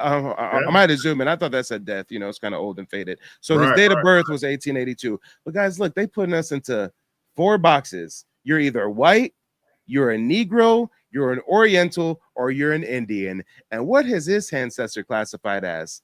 A Negro Indian. Under Indian, it says yes, meaning he's a citizen of a tribe. And then under U.S. citizen, it says he's native born. So for all these people talking about Black Indians don't exist, this man on the panel is a Black Indian, and he can prove that his ancestor is listed as a Negro Indian. And look at the occupation. Did you see what the occupation is? No, I didn't even check. Farming. I'm not surprised. How many of the pretendians do you know are sharecroppers and farmers? In Moxville, North Carolina, and Statesville, you see what I'm saying? All of the sharecroppers, all of the people, the helping hands, the housekeepers, all of them were the Negroes and were the Indians, period, point blank. And this is in 1882, and he was born in 1882, and this is 17 years after slavery was abolished. Negro Indians were still being born in Moxville, North Carolina. And that's a town to whereas people perceive it to be strictly African and slave, but all the people down there, they wide noses like me, like my mom. I showed you a picture of my mom and stuff, and they all were eventually reclassified as African. And some of them embraced not having the Indian connected to them, because back then they were hunted, they were the outcasts, they were the forgotten, still are the forgotten right now. The real ones anyway. Do you mind if I show the picture of your mother? Oh, go ahead and show her. Yeah. Because come on, look at this phenotype. Got the straight black hair. Come on. Mm-hmm. This don't look like no African. I ain't never seen no African that looks like this. Right. Let's talk about it, y'all. Come on. And as you were saying, he's a farmer. Our ancestors were expert agriculturists. Y'all don't understand that from colonization to like Reconstruction era, it was like this. We were farming and we were farming and we were always farming. The only thing that changes is who our yield goes to. The French might invade the area and this area is colonized by the French, so the yield goes to the French. Then the British might be in control of the area now, so the yield goes to the British after the Louisiana Purchase or something, right? We're doing the same thing. It's like here, let me give you a simple example. There's a very, very, very excellent basketball player, and he's just playing basketball. He's just playing pickup games. He going hard in the paint. He just nonstop on the court playing basketball. And he don't know, but on the sidelines are different white men that are fighting over having ownership over him. He don't know nothing about that shit. He just on the court playing basketball. He worried about the next play, but he doesn't know he went from one owner to the next owner to the next owner, and every point he scores benefits a different European entity depending on the time period and who's colonizing that area. But to the basketball player, he's just dribbling the ball. He's just playing basketball. He's doing what he does day in and day out. And that's what was happening with our ancestors. You got the French and Indian War. You got the Spanish coming to the Southeast. You got the British dominating, expanding outside of the 13 colonies after the American Revolution. Our ancestors were on their land tilling it always, but the only thing that changed is the Europeans that are in the area claiming to have control, claiming that most of the yield needs to go to them or else. Exactly. Insanity.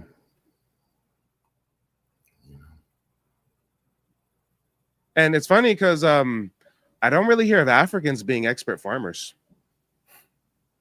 Right. I mean, I'm just saying, I'm not trying to pick on the Africans. I don't hear about any expert agriculture over there in Africa, any expert cultivation. I don't hear about it. And our ancestors were such expert agriculturalists, they literally took blades of grass and turned them into crops. Our wild rice came from grass that we manipulated for centuries and turned to wild rice. Corn or maize started off as a wild grass that we manipulated through centuries and turned into corn on the cob. Our ancestors were some magicians when it comes to the agriculture. So what makes more sense? If I'm a rich plantation owner, do I want to import an African from the other side of the world who's never even seen these crops and then somehow train them on how to cultivate it? Or do I take some of these local indigenous people that I'm disenfranchising and have them come work on my land? They all were disenfranchised and they all were local, because what I want people to do that will try and dispute everything, what I've been doing for a minute, I would go to each colony, each state, each county, just to see, you know, how it was started, when it was started, who it was started by. And believe it or not, each one of them has a history. At least the colonies, up until America acquired half of the West Coast via signature. But outside of that, you'll realize the first 150, maybe 200 years, the wars were involving indigenous Indians, and the enslaved were the indigenous. There aren't even records and aren't even mentions of a lot of the slave ships. In fact, it's supposedly Africans that arrived on Virginia, which I lived up in that area, and I've been to that where that sign is. They weren't even coming. They weren't even supposed to be going to America. Supposedly they were coming from Mexico.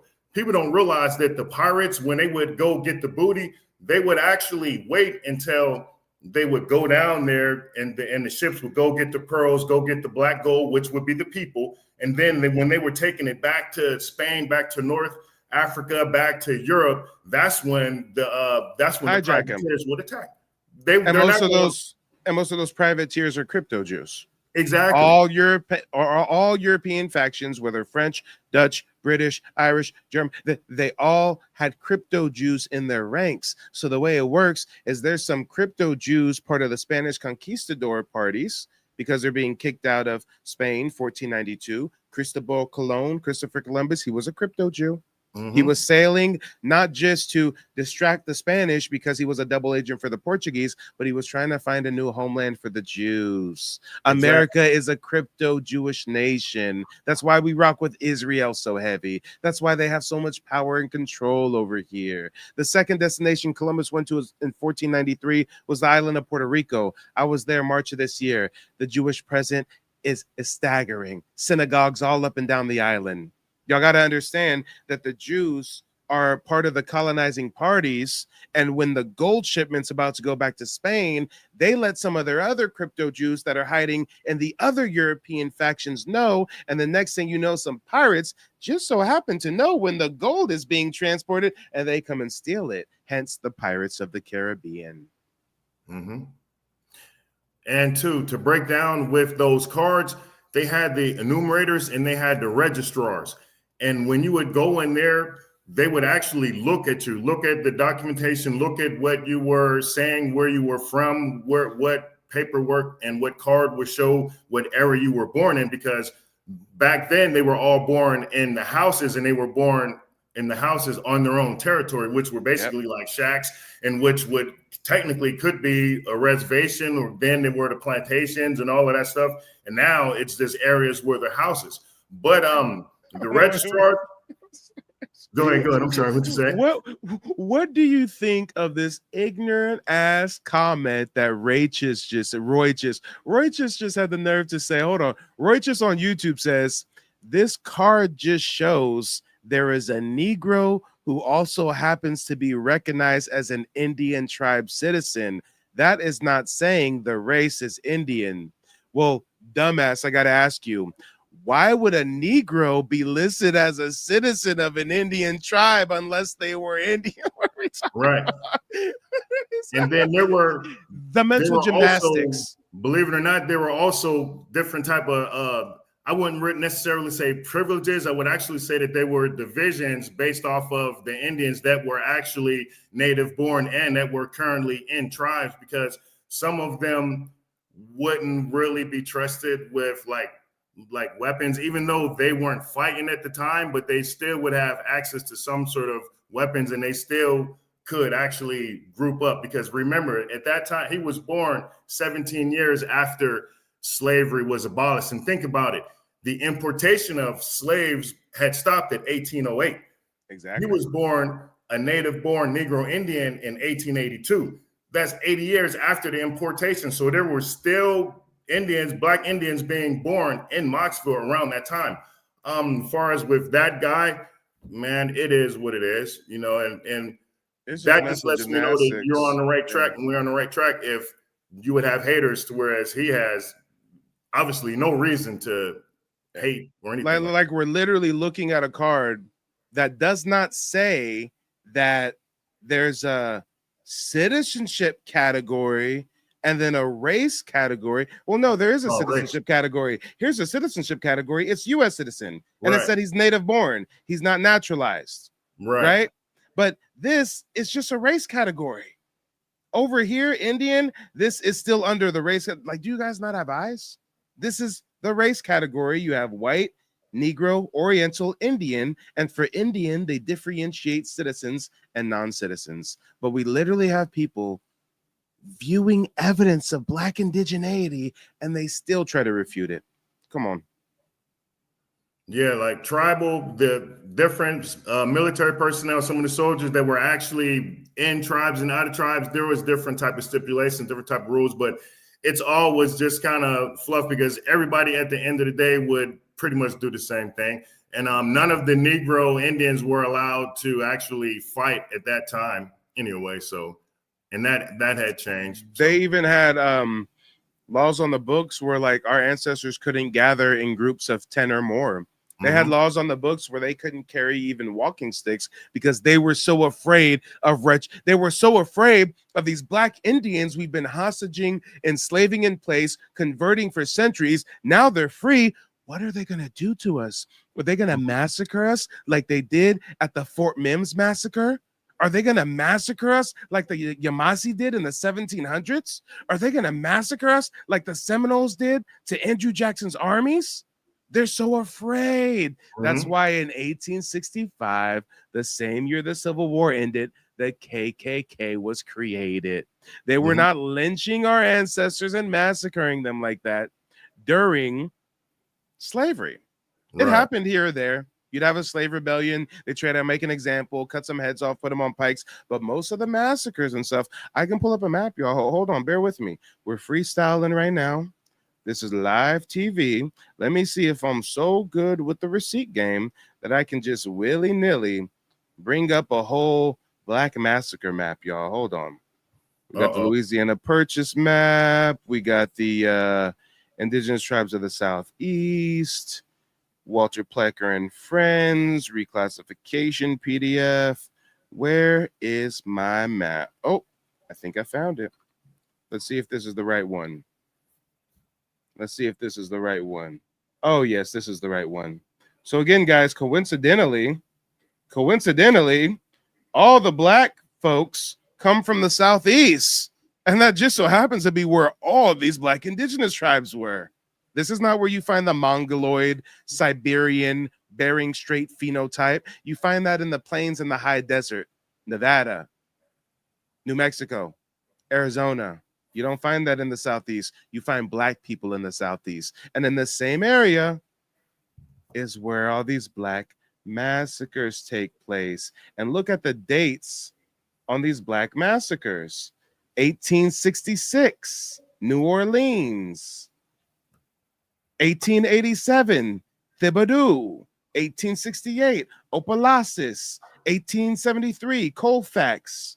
1874, Vicksburg. 1875, Clinton.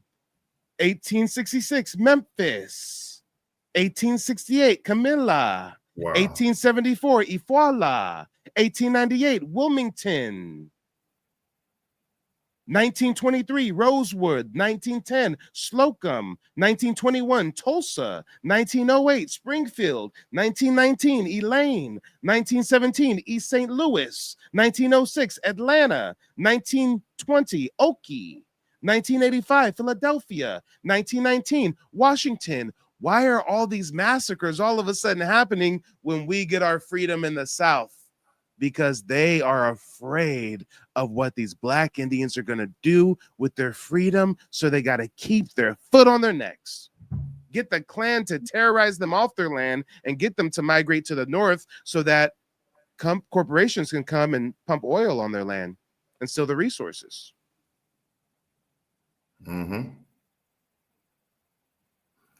Yeah, man.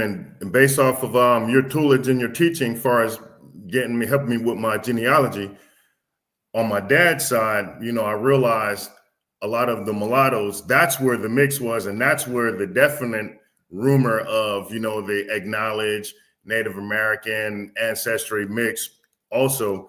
And so that mulatto family tree is very, very interesting. And it's easier for some of my friends and some of my family members to believe that side of my family is indigenous because the way they look. And I also sent you, the pictures of them too, because of the way they look. But I mean, they're mulatto, and I still love every bit of makeup that they contain as well, that makes me. So, I'm very honored, proud of all of that.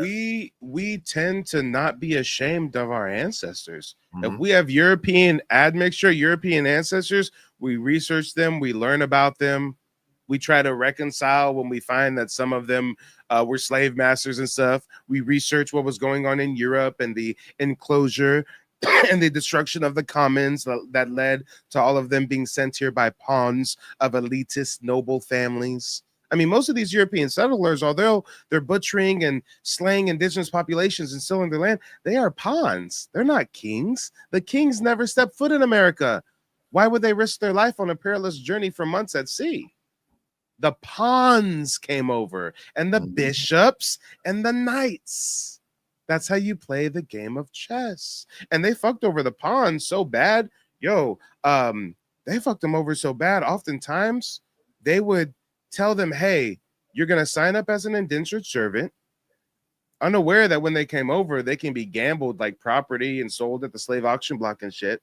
But they would tell some of them, hey, you're going to come over, we'll set you up with some land, farm the land and stuff, pay your taxes to the crown and stuff. And here's 5 muskets for you and your family. And you're like, whoa, 5 muskets? Why do I need 5 muskets? Oh, we didn't tell you till you got over here, but this land that you're on, it's at the border of Indian War. Yeah, you see, the Spanish are down there with Black Indians in Florida. And, you know, we're up here in the Carolinas, so we want you to be in this buffer zone of Georgia to be pawns on the front lines. And on Sundays, you got to report to the local militia. They're using them as cannon fodder, literally. A lot of them came over here as slaves, straight up slaves. I mean, if anybody needs primary sources, and this is stuff that I break down during the one-on-one genealogy consultations that I provide through my website, but check it out. Exhibit A.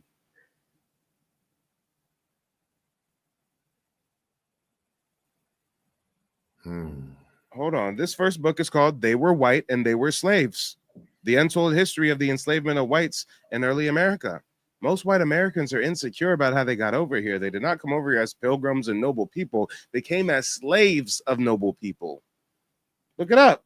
Here's another primary source. It's called White Cargo, the forgotten story of thousands of white Britons who lived and died in bondage in Britain's American colonies. In the 17th and 18th centuries, more than 300,000 white people were shipped to America as slaves.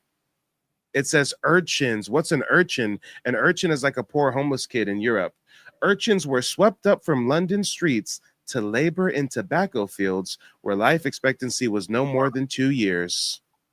Brothels, aka hoe houses, were raided to provide breeders for Virginia. So the next time you come across a barbecue Becky that thinks her grandma came through the Mayflower, no, she was a whore in Europe that got kidnapped and sent to Virginia to be a breeder.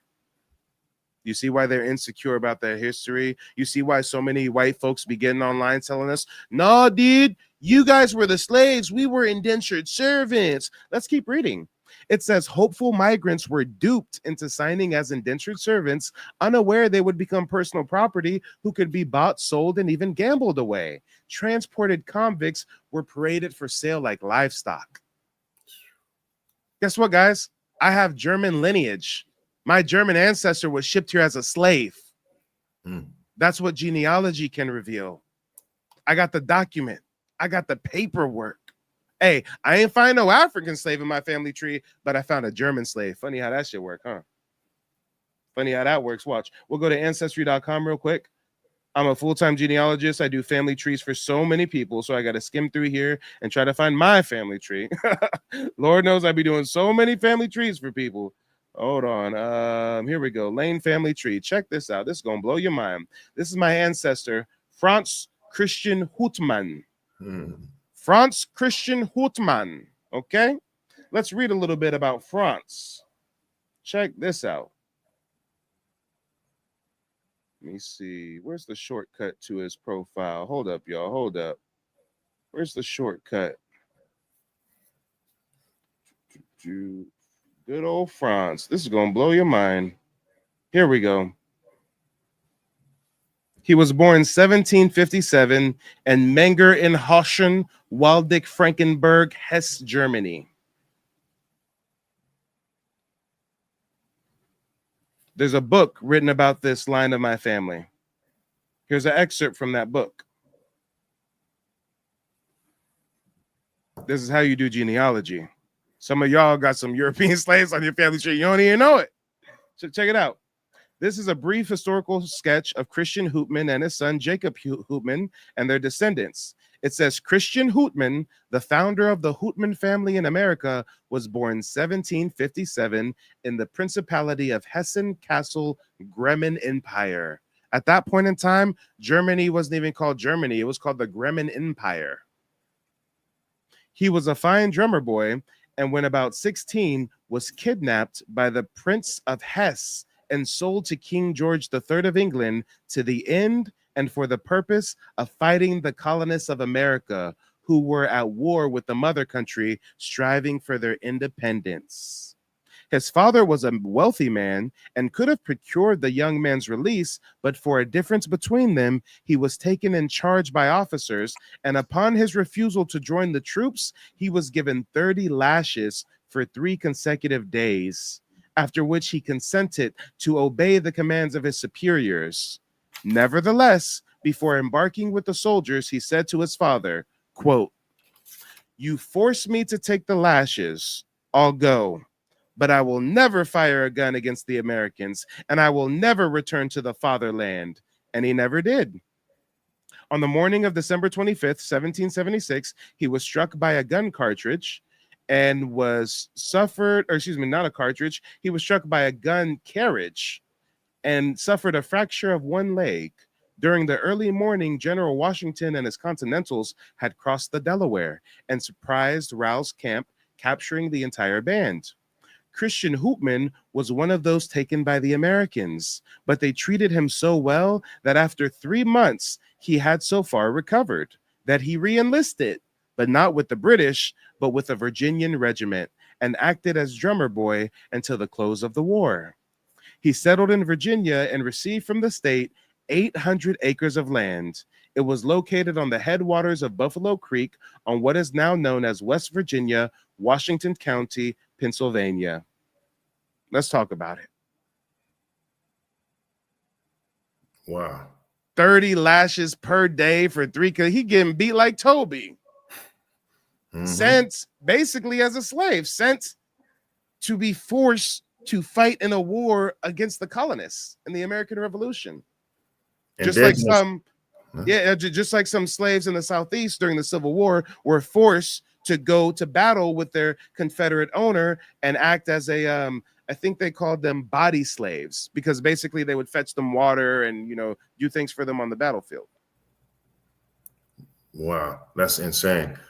A lot of military records will show actually a lot of people's designation as well, because sometimes you'll see census, it'll be black, but a lot of the military records, they would identify whether the Negro would be actively part of a tribe or not, because like I said, there were too many instances from what was passed down to me, too many instances of people still rebelling, still not doing and not 100% fully assimilating too. You know what I'm saying?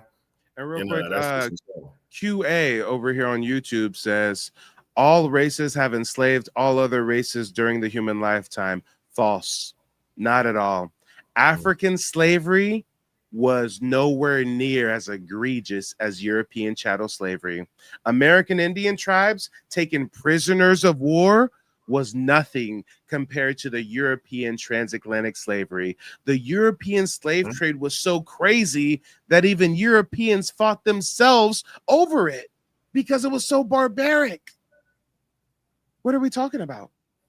Indigenous communities around the world would have skirmishes with each other, would take one another as prisoners of war, would even kill some of their enemies in a sacrificial format, such as in Mesoamerica, but they demonize that and make it seem like they was just like, sacrificing just random people. No, these are motherfuckers they just went to war with.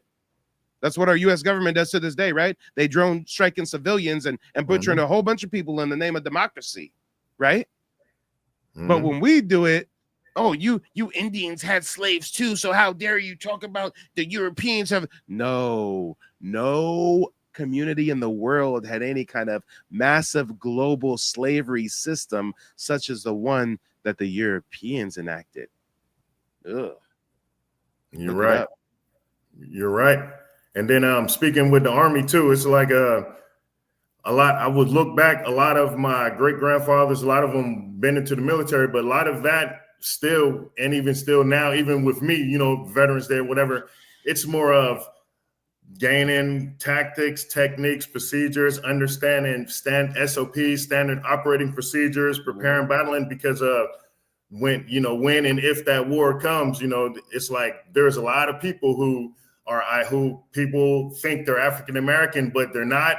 They know they're not. They're going to let them call them African American, but then they're in uniform. But then if anything push comes to shove, they already know which side they'll be on. So there, in fact, there's a lot of them in there right now that could technically be imposters, and they're being trained by the people that that they may end up having to fight. If you know what I'm trying to hint at, you see what I'm saying? So I feel you. if something was to go down, and everything is going to be just fine. So a lot of people. But at the same time, we got to watch out for that, because oftentimes, and first of all, we're definitely heading towards some kind of quasi civil war. And the only reason why I say that is because the Hegelian dialect says problem, solution, but these Jewish, Zionist, Kabbalistic people, they believe that they're right in the eyes of their God as long as they make it painfully obvious what they're doing. That's why before 9/11, there was a bunch of movies and TV shows about a plane hitting the World Trade Center. That's why The Simpsons predicts a whole bunch of weird shit. That's why they put it in the movies. That's why all the movies are about civil wars now. They literally came out with a movie not so long ago called Civil War. The news is talking about civil wars. They're going to be a civil war. They're going to be a class war, right? Guys, you got to watch out for this, because a lot of us will say, well, hey, if a civil war breaks out, the military is not really gonna go against their own civilians. Like, the actual soldiers aren't gonna like go to the streets of the US and go against civilians. You got to understand that's not the case. A lot of the people in the military nowadays are foreigners trying to get a green card.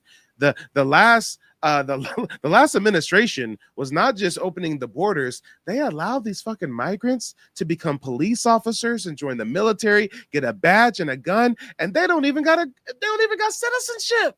And they're putting them in control of citizens and policing and stuff. So you got to watch out for that. There's a lot of African migrants in the military right now who wouldn't mind rounding up the Akatas and putting them in a FEMA camp.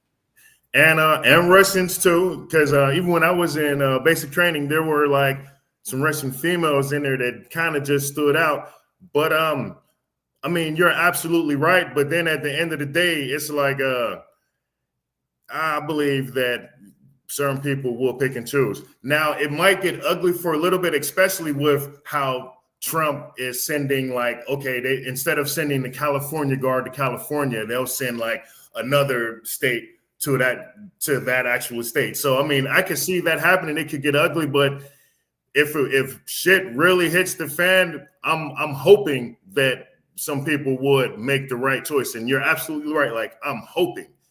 So, but if not, then hey, they already picked their side, and so it is what it is. You know what I'm saying? Hey, but also we have to learn and realize, first of all, we're gonna be all right.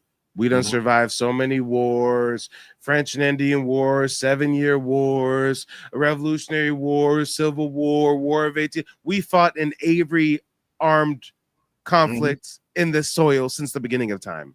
Every major U.S., everything we've been a part of, and we've survived. Vietnam, you name it. But you got to realize this.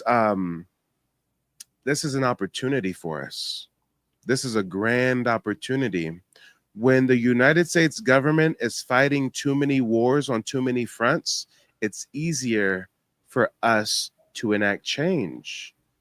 What was happening during the Civil Rights Movement? What war was happening during the Civil Rights Movement? World War II.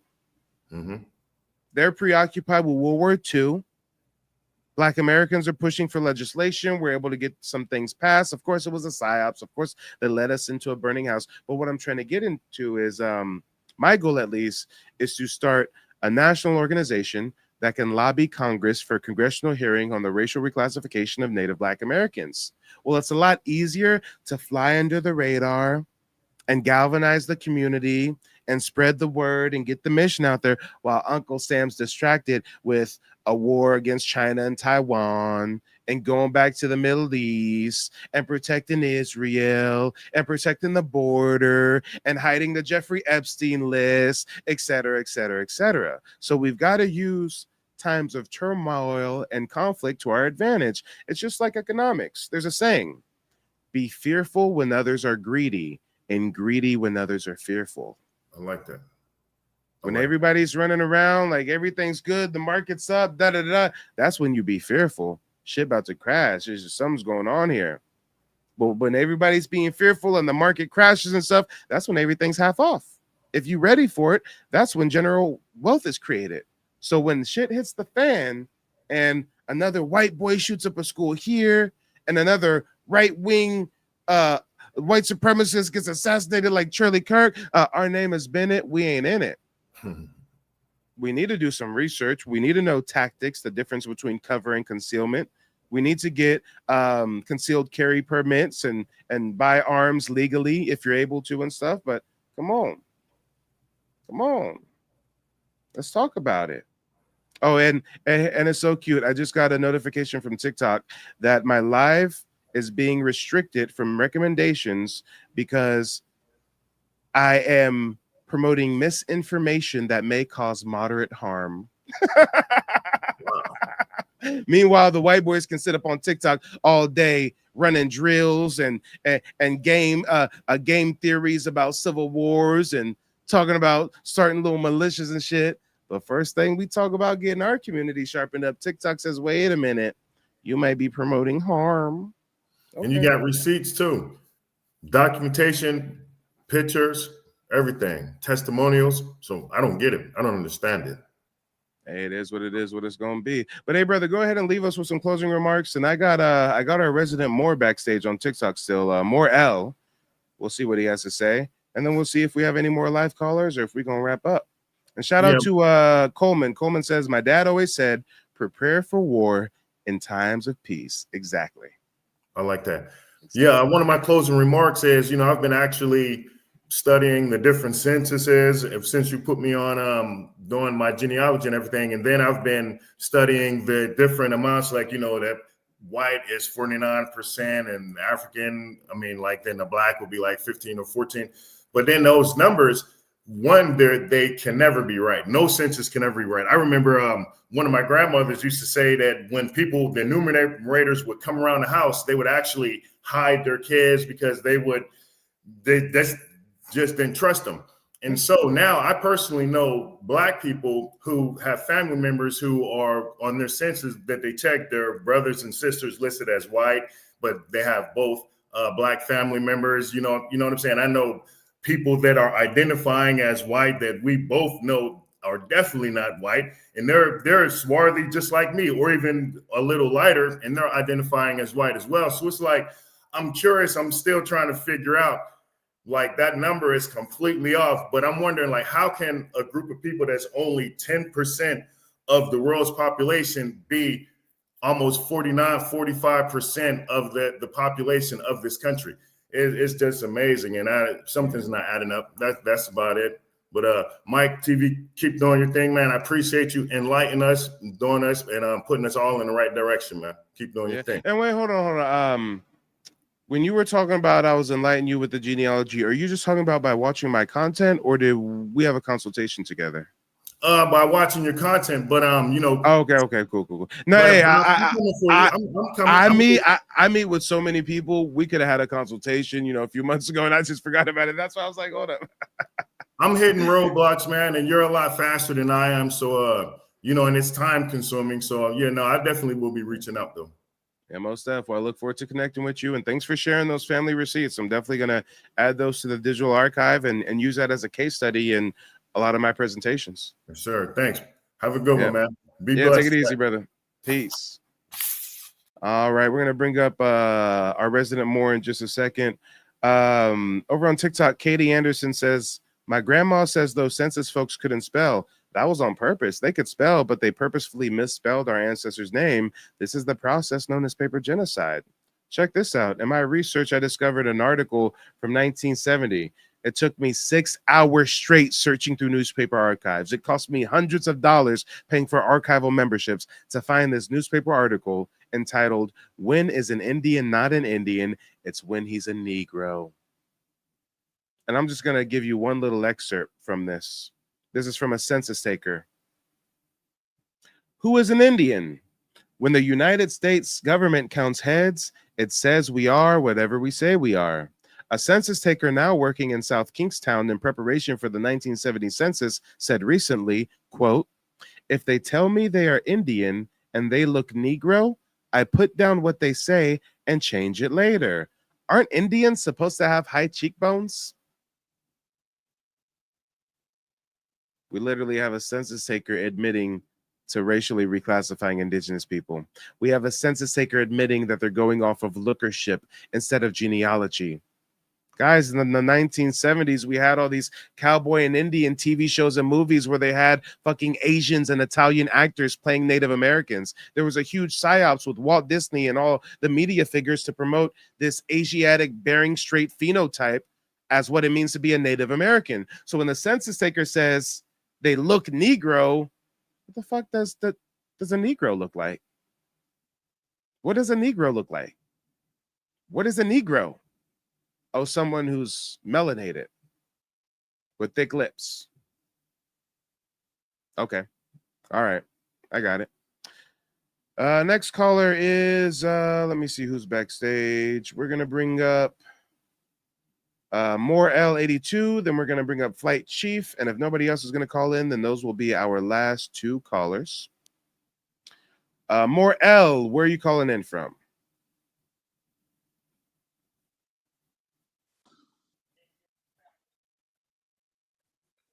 Hello? More L, where are you calling in from? Calling it from Cali, California.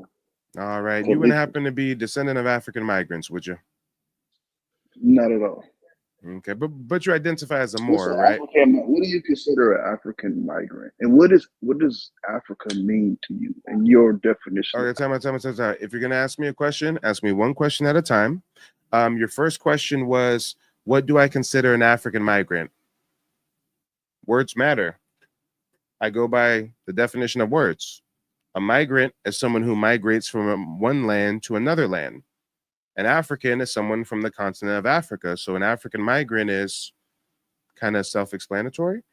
But real quick, what was your actually before we even get to your second question, I've got a question for you since I answered your first question. In my chat, you said something about we've got it in reverse. Can you unmute yourself and let us know what we have in reverse?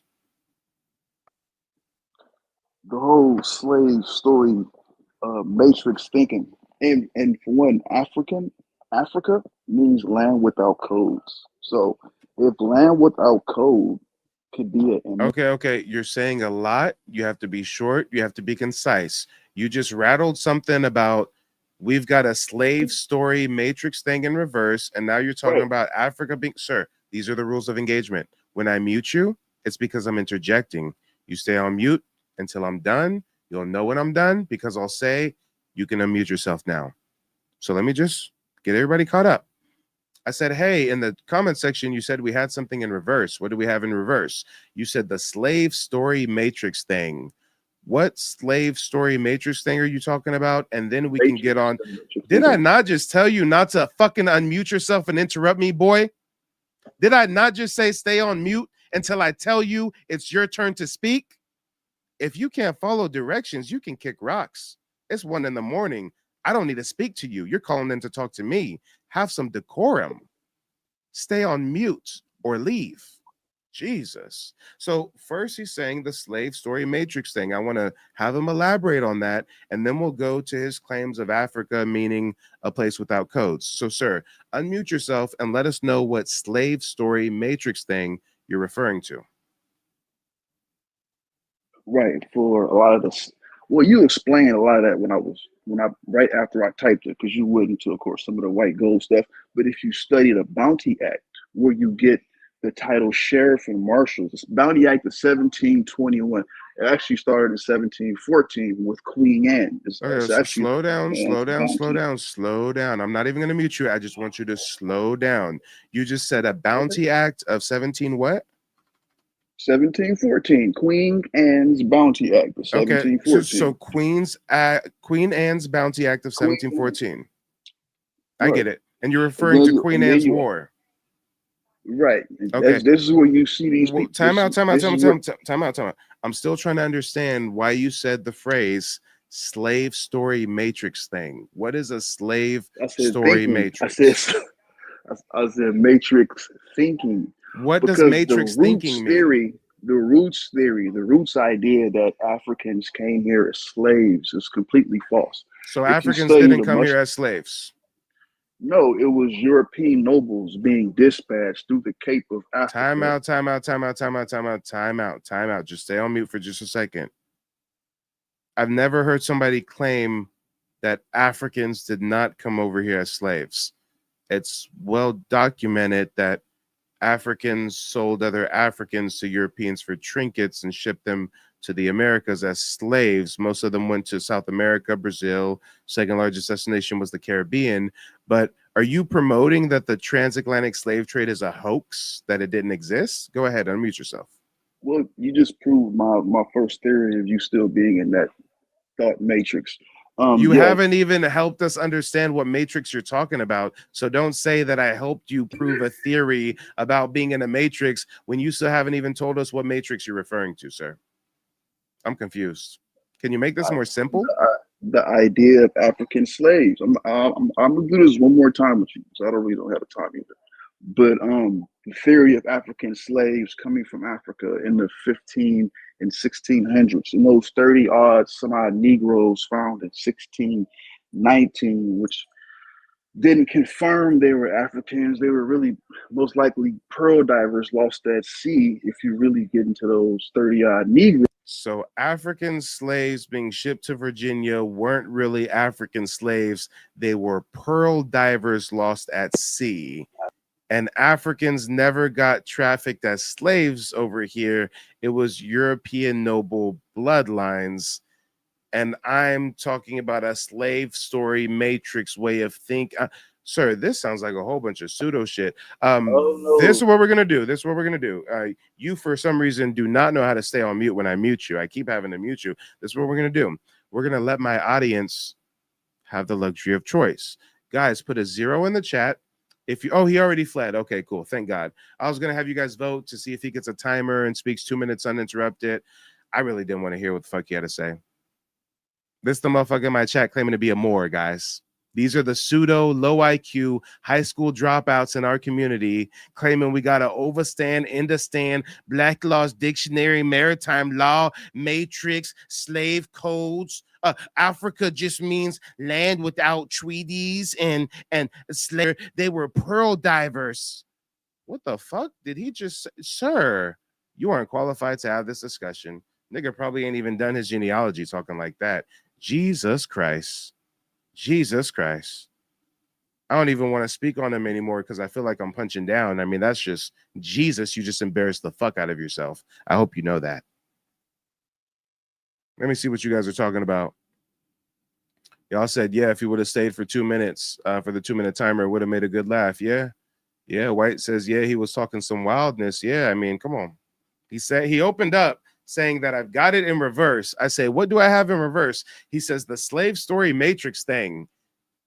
I'm like, what slave story matrix thing? And then he just tried to get us to go into the matrix with him.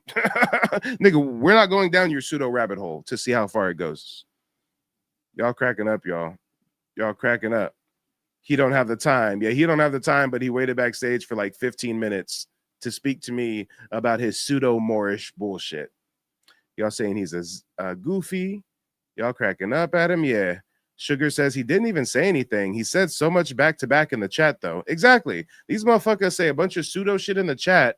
And then when we let them call in, we hear them just babble nonsensical rhetoric. I mean, hey guys, can I get some fists or feathers if I've made way more fucking sense up here all 2 hours straight that I've been live freestyling off the top of my head, breaking down the Freedman classification, Sarah Rector, racial reclassification, had a brother come up, we showing census records and registrar documents and Freedman rolls, and damn. It's like y'all just saw Michael Jordan and then y'all saw a 600-pound man at the YMCA attempt to dribble a basketball. Like that's the disparity in talent that you just witnessed as far as scholarship. I mean, what kind of pseudo shit did we just listen to? Black Mamba says, I was so confused. He's confused too. This is that African identity crisis I speak of. He said he does. He said he doesn't descend from African migrants. Then he asked me, what's an African migrant? Motherfucker, you don't know what an African migrant is?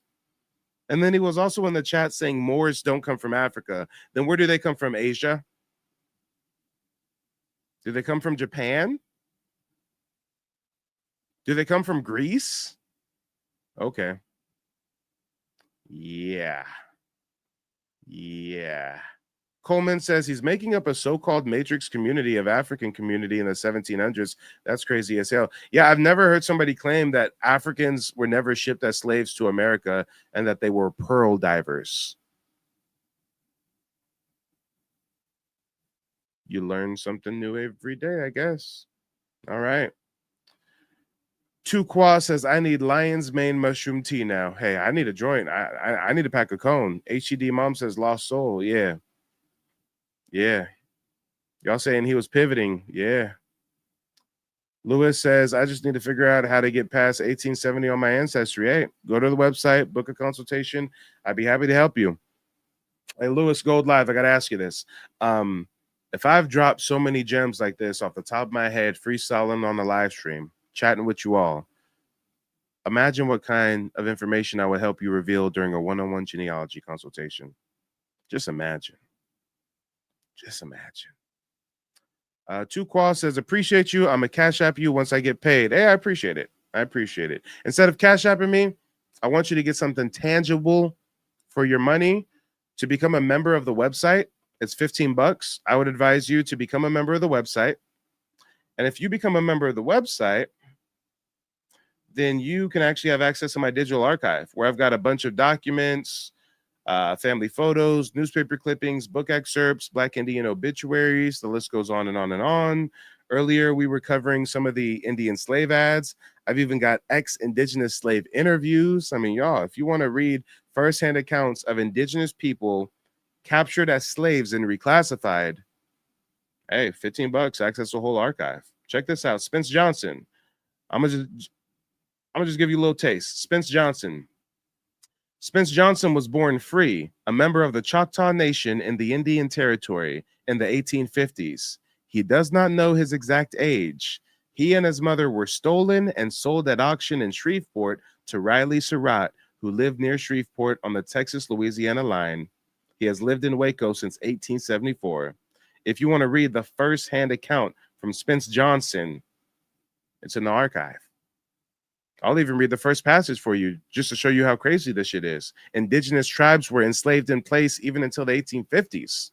Now, he does use the N-word with a hard R, and community guidelines. So instead of saying the N-word with the hard R, I'm going to substitute it for grr. If you guys hear me say grr, I'm trying to say the N-word with the hard R without saying the N-word with the hard R.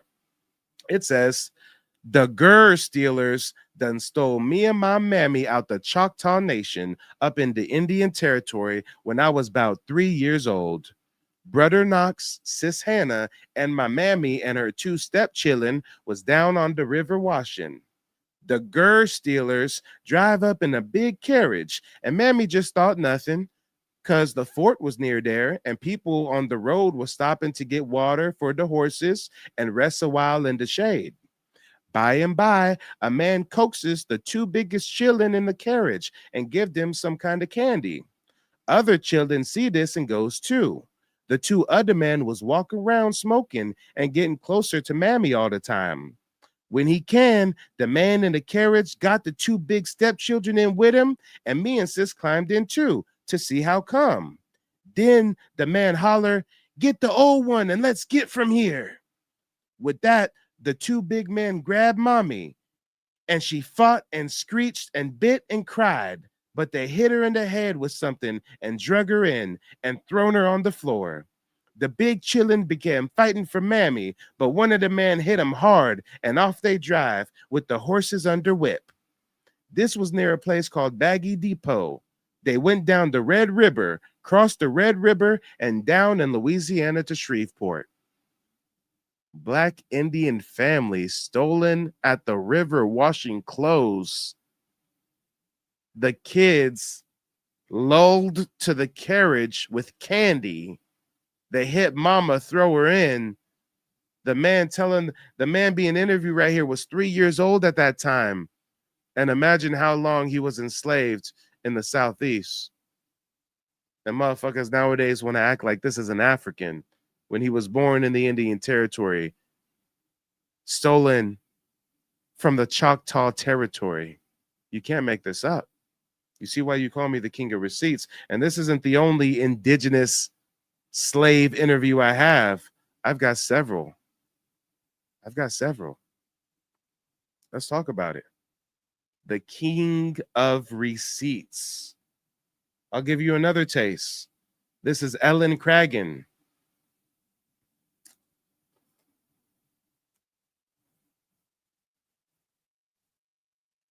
I was born on the 10th of March in some year. I don't know what one. I don't know whether it was in the Civil War or before the Civil War. I forget it. I think that I was born in Vicksburg, Mississippi. I'm not sure, but I think I was.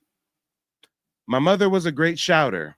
One night before I was born, she was at a meeting and she said, "Well, I have to go in. I feel something." She said I was walking about in there, and when she went in, I was born that night. My mother was a great Christian woman. She raised us right. We had to be in at sundown. If you didn't bring it in at sundown, she'd whip you within an inch of your life. She didn't work in the field. She worked at a loom. She worked so long and so often that once she went to sleep at the loom. Her master's boy saw her and told his mother. His mother told him to take a whip and wear her out. He took a stick and went out to beat her awake. He beat my mother till she woke up. When she woke up, she took a pole out the loom and beat him nearly to death with it. He hollered, "Don't beat me no more, and I won't let him whip you." She said, "I'm gonna kill you. These black titties sucked you, and then you gonna come out here and beat me?" And when she left him, he wasn't able to walk. Hey, let's talk about it. King of Receipts strikes again. Let's keep reading. And that was the last I seen of her until after freedom. She went out and got on an old cow that she used to milk. Dolly, she called it. She rode away from the plantation because she knew they would kill her if she stayed. My mother was named Lavinia Polk. She got plumb away and stayed away. On account of that, I was raised by my mother. She went to Atchison, Kansas, rode all through them woods on that cow, tore her clothes all off on them bushes. Once a man stopped her and she said, "My folks gone to Kansas and I don't know how to find them." He told her just how to go. Now check it out, guys. Check it out. Next passage. My father was an Indian. I repeat, my father was an Indian. Way back in the dark days, his mother ran away, and when she came up, that's what she came up with, a little Indian boy. They called him Wahuchi. His master's name was Tom Polk. Tom Polk was my mother's master too. It was Tom Polk's boy that my mother beat up. My father wouldn't let nobody beat him either. One time, when something he did didn't suit Tom Polk, I don't know what it was, they cut sores on him that he died with. Cut him with a rawhide whip, and then they took salt and rubbed it into the sores. He told his master, "You have took me down and beat me for nothing, and when you do it again, I'm going to put you in the ground." Papa never slept in the house again after that. They got scared, and he was scared of them, so he used to sleep in the woods. They used to call him Wahuchi and red-headed Indian brat. I got in a fight once with my mistress's daughter on account of that. The children used to say to me, "They beat your papa yesterday," and I would say to them, "They better not beat my papa," and they would go up to the house and tell it, and I would beat them for telling it. Damn. Am I not showing you definitive evidence that Black indigenous people were kidnapped and enslaved in place? Am I not showing you a case study on how nuanced slavery is? Our ancestors weren't no meek, servile people, just getting whipped and taking it lying down. No. Mama whipped Massa's son, fled on a cow. Daddy said, next time you whip me, I'm going to put you in the ground. So now we got to live in the woods. And even the son is beating up Master's children. Hey, we always stood on business. Of course, we can only do so much. Try to do too much, and now the militia comes in and they hanging you up from a tree and stuff. But as you can see, slavery is way more nuanced than you could have ever imagined. Now, let me see if we have any more live callers before we wrap up this broadcast. I know we had someone backstage earlier. Are they still backstage? Yeah, Flight Chief. Flight Chief, let us know where you calling in from and what's on your mind. And y'all, make sure to check out NativeBlackAncestry.com. I'm telling you, this digital archive is a treasure trove. It's only $15 to become a member of the website. Best $15 you ever gonna spend. But Flight Chief, go ahead. Let us know what's on your mind and where you calling in from. Flight Chief going once. Flight Chief going twice. All right. Flight Chief was just waiting backstage to come up here and say absolutely nothing. Now let me get caught up with the chat. The TikTok chat been moving so fast.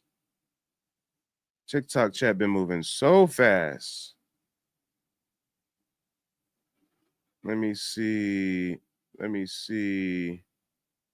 Producer says, I'm at your website now on the landing page. Nice. Make sure to put in your email when that pop-up shows up for the ebook. For everybody that visits my website, there's going to be a pop-up that shows up after you've been on the website for like 30 seconds or so. And if you put in your email, you can get a free copy of my ebook, Reclassified: The Hidden History of Black Indians in the Southeast from Indian to Negro. And that ebook is jam-packed with a lot of historical references as well. But let me see what you guys are talking about. Y'all saying, wow. Lewis says, I found a manifest with the big Tribune owned by Franklin and Armfield, my 3 times great-grandfather. Nice. Sugar and Sovereign says, my goodness. Producer Fam Nice says, that's horrible. Facts. Tukwa says, common story. My great-great-grandmother got stolen, but my great-grandfather got her back. That's what's up. Black Mamba says, definitely the king of receipts. Hey, I appreciate it. Yo Swifty says, damn, hold on. Damn. Chat just moved on me, y'all. Yo Swifty says, now I see why grandma and granddad slept with a rifle under the bed. Damn. Yeah. That's also why we keep our money under the mattress, because of the Freedmen's Bank that defrauded our ancestors out of $1 to $2 trillion in generational wealth.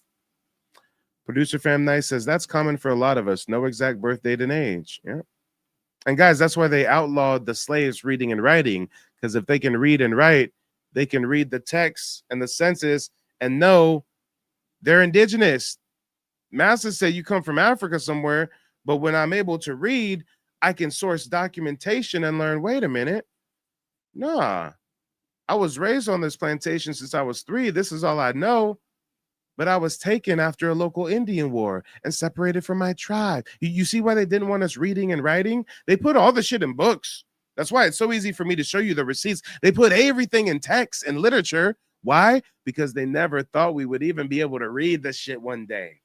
So, they really never thought that we would not only be able to read, but that we would also have artificial intelligence and be able to use it to source documentation from centuries ago. Everything's at the snap of our fingers. And if you use the tool correctly, you can get the results that you're looking for. Saturn says, I know that's right, mama, for real. She said, these black titties suckled you and you gonna beat me? J Bone says, what book is that, brother? That's not a book. Through my own research, I've come across these interviews. I've downloaded them to my digital archive on the website. That's not a book, but I am working on a book where I'm going to compile indigenous ex-slave interviews.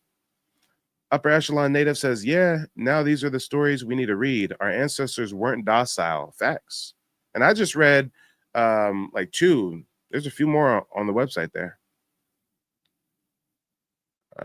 Let me see. Last Soldier says, these people are evil as fuck. Yeah, facts. HED Mom says, damn shame. Black Mamba says, we've been fighters. Absolutely. That's right. Shout out to the ancestors. All praises to the Most High. Yep. Black Mamba says the website's definitely the best. Hey, I'm glad you think so. It's a labor of love. Upper Echelon Native says that's why they stopped teaching writing and resting in cursive too. All records are in cursive. Exactly. Guys, I'm a genealogist. I find so many of these records that I can't read because it's like this old cursive and shit. And I actually created an AI program that I uploaded to so it translates it. That's how you got to use AI as a tool. It's not a source, it's a tool. When y'all come across some of these old documents, these Freedman documents, these Freedmen's Bureau land contracts and stuff, and you can't read it because it's in some cursive chicken scratch, upload that to ChatGPT and say, translate this. Let's talk about it. But ladies and gentlemen, boys and girls, we're going to wrap up this broadcast. I'm going to play some music, pack a cone, and allow anybody who wants to call in with a buzzer beater. If anybody wants to call in before we wrap up this broadcast, now is the last call. But I'm going to listen to some music while I pack this cone. And guys, as always, I want to end this broadcast the same way I end most broadcasts. Let me know, how long have you been watching? Half an hour, 40 minutes, an hour, 2 hours, 2.5 hours? Let me know, did you learn something new? If so, what did you learn that was new? And if you think that there was a sensational moment, let me know what sensational or noteworthy moment you experienced tonight. Whether it was the brother calling in who sent me documents of his ancestor listed as a Negro Indian. Maybe it can be the Moorish pseudo dude that called in on some dumb shit. I mean, hey. Farmer Bloodline says, you a legend, fam. 10 minutes. Cool. Oh, also, anybody who's watching this on TikTok, you can actually go to my YouTube channel, Mike TV, and all of these live stream replays are on YouTube. Just type in Mike TV. I pop right up. I've got like 36,000 subscribers. It's this logo, white, black, and yellow. We're live right now, and you can watch a treasure trove. Guys, I've got an archive of videos on YouTube. I've got 847 videos on YouTube. Just waiting for you to binge. You truckers, hey, this is going to help you pass the time. Y'all be grinding at work, got the AirPods in, learn some of this indigenous knowledge while you're working at the 9 to 5. 847 videos. So if y'all tuning into the live stream and you like, damn, he dropping gems, I missed some of the stream, I want to catch up, go to YouTube, Mike TV. You can watch all the content. You see what y'all talking about. Black Mamba says 2 hours and always learn something new. Appreciate that. Yo Swifty says an hour. I screenshotted dozens of pictures, but wish they were larger. Hey, all you got to do is go to the website, drop the $15, become a member, and you can go to the digital archive and download all those documents I was showing. You can download them straight to your phone, straight to your computer. There's a share button. You can share them on social media and make it accessible. Coleman says, thanks, Mike. I enjoyed the discussion with you and the panel members. Nice. It wasn't too much of a smoke show tonight. A lot of the trolls were staying in the chat. They were afraid. HED Mom says, good night. I was first in this time. Thank you, Mike. I've learned so much watching here and on YouTube. Hey, nice. I appreciate it. That is what I'm here for. Now, let me see what I feel like listening to while I pack this cone. Lord knows I need a smoke break, y'all. Lord knows I need a smoke break. Oh, we got somebody coming in with the buzzer beater. Mars, let us know where you're calling in from and what's on your mind. Yo, what's good, Mike? Man, we talked before. I'm calling in from Nevada, Southern Nevada. Oh, yeah, I remember you. What's How's it on your going mind? tonight? I was going pretty good. What's on my nothing, just trying to find some more information. Sometimes I'll be hitting them brick walls, and why do we have a lot of our like my grandmother, it's a lot of them with the same last name. Like for instance, one of them, his last name was Holloway, and it's like a lot of different Holloways, and I'm like, dang. But it was funny thing with her, they Well, say hold that they on. transport. Oh, sorry, my bad. What territory are those ancestors that are Holloways in? She was from Alabama, then she eventually moved to Texas, to East Texas. Interesting. But then I seen one, she was born in 1835, but they transported her to Rio de Janeiro, which is Brazil, So when people think we got transported from Africa, no, that was just them getting transported around that area and all that. So, did you find any evidence that just those to let people know Holloway? that. Hold on, did That's you what I seen find? on mine. I was pretty. Oh no, time out, time out, time so- out, time out, time out. I think it's a little bit of a delay. Did you see any evidence of those Holloway ancestors being enslaved? I think she was enslaved. Yeah, she was a prisoner of war, but then she ended up being free. And then I have another one on my other side. They went around the same year, but that's on my father's side. She was a free person of color. That was she was born in 18. Yeah, no. There's definitely a rich legacy there. And so I figured that was probably why we hit a brick wall. I got you, and I'm gonna mute you real quick because there's a delay and a lot of background noise. But yeah, there's definitely a rich legacy there. The Holloways, especially in Alabama, I mean that surname has deep roots. I mean, it's connected both to plantation owners and enslaved Native Black American families who carried the name after emancipation or manumission. So the Holloway surname actually appears throughout central and southern Alabama in 19th century records, especially in counties like Heavy Creek, Choctaw, and Chickasaw County. And it's really a significant surname in both the indigenous and the quote unquote African American paradigm, right? If we were to break this down further, of course, it has European origin. You know, the surname Holloway is English. It literally means one who lived by a hollow way or a sunken road. Many of the Holloways in colonial America actually arrived through Virginia, the Carolinas, and Georgia in the 16 and the 1700s before spreading into Alabama during the early 1800s, you know, around Indian removal. Again, the movement of the Holloways westward aligns with Indian removal and the cotton expansion, which means they often settled on or near former Creek and Choctaw territories. So your ancestors were most likely either Creek or Choctaw. When we talk about the plantation era during the 1820s and the 1860s, you know, you got multiple white Holloway families in Alabama that are appearing on slave schedules, tax records, census records. You've got notable Holloway slaveholders like John Holloway. He's listed with 15 enslaved people in Dallas County, Alabama in 1850.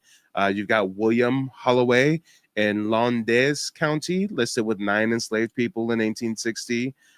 James Holloway, Marengo County, 5 enslaved people. Thomas Holloway, Wilcox County, 8 enslaved people. Mary Holloway, Entwega County, 3 enslaved people.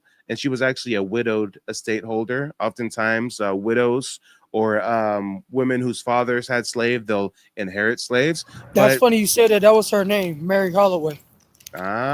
see, we're And getting somewhere. and on her census record it said Negro, then it transferred over to mulatto, and then there's another record that has the same exact name, but then it says white. So then I got confused. Then another one I'm stuck on is Reed, Henry Reed, and Nancy Reed. Then I found out Henry Reed's son was Jim General Reed, and he was a Choctaw freedman general of the Choctaws. So I was like, whoa, I didn't know that. So Yeah, and all those counties I just listed fall within the Black Belt region.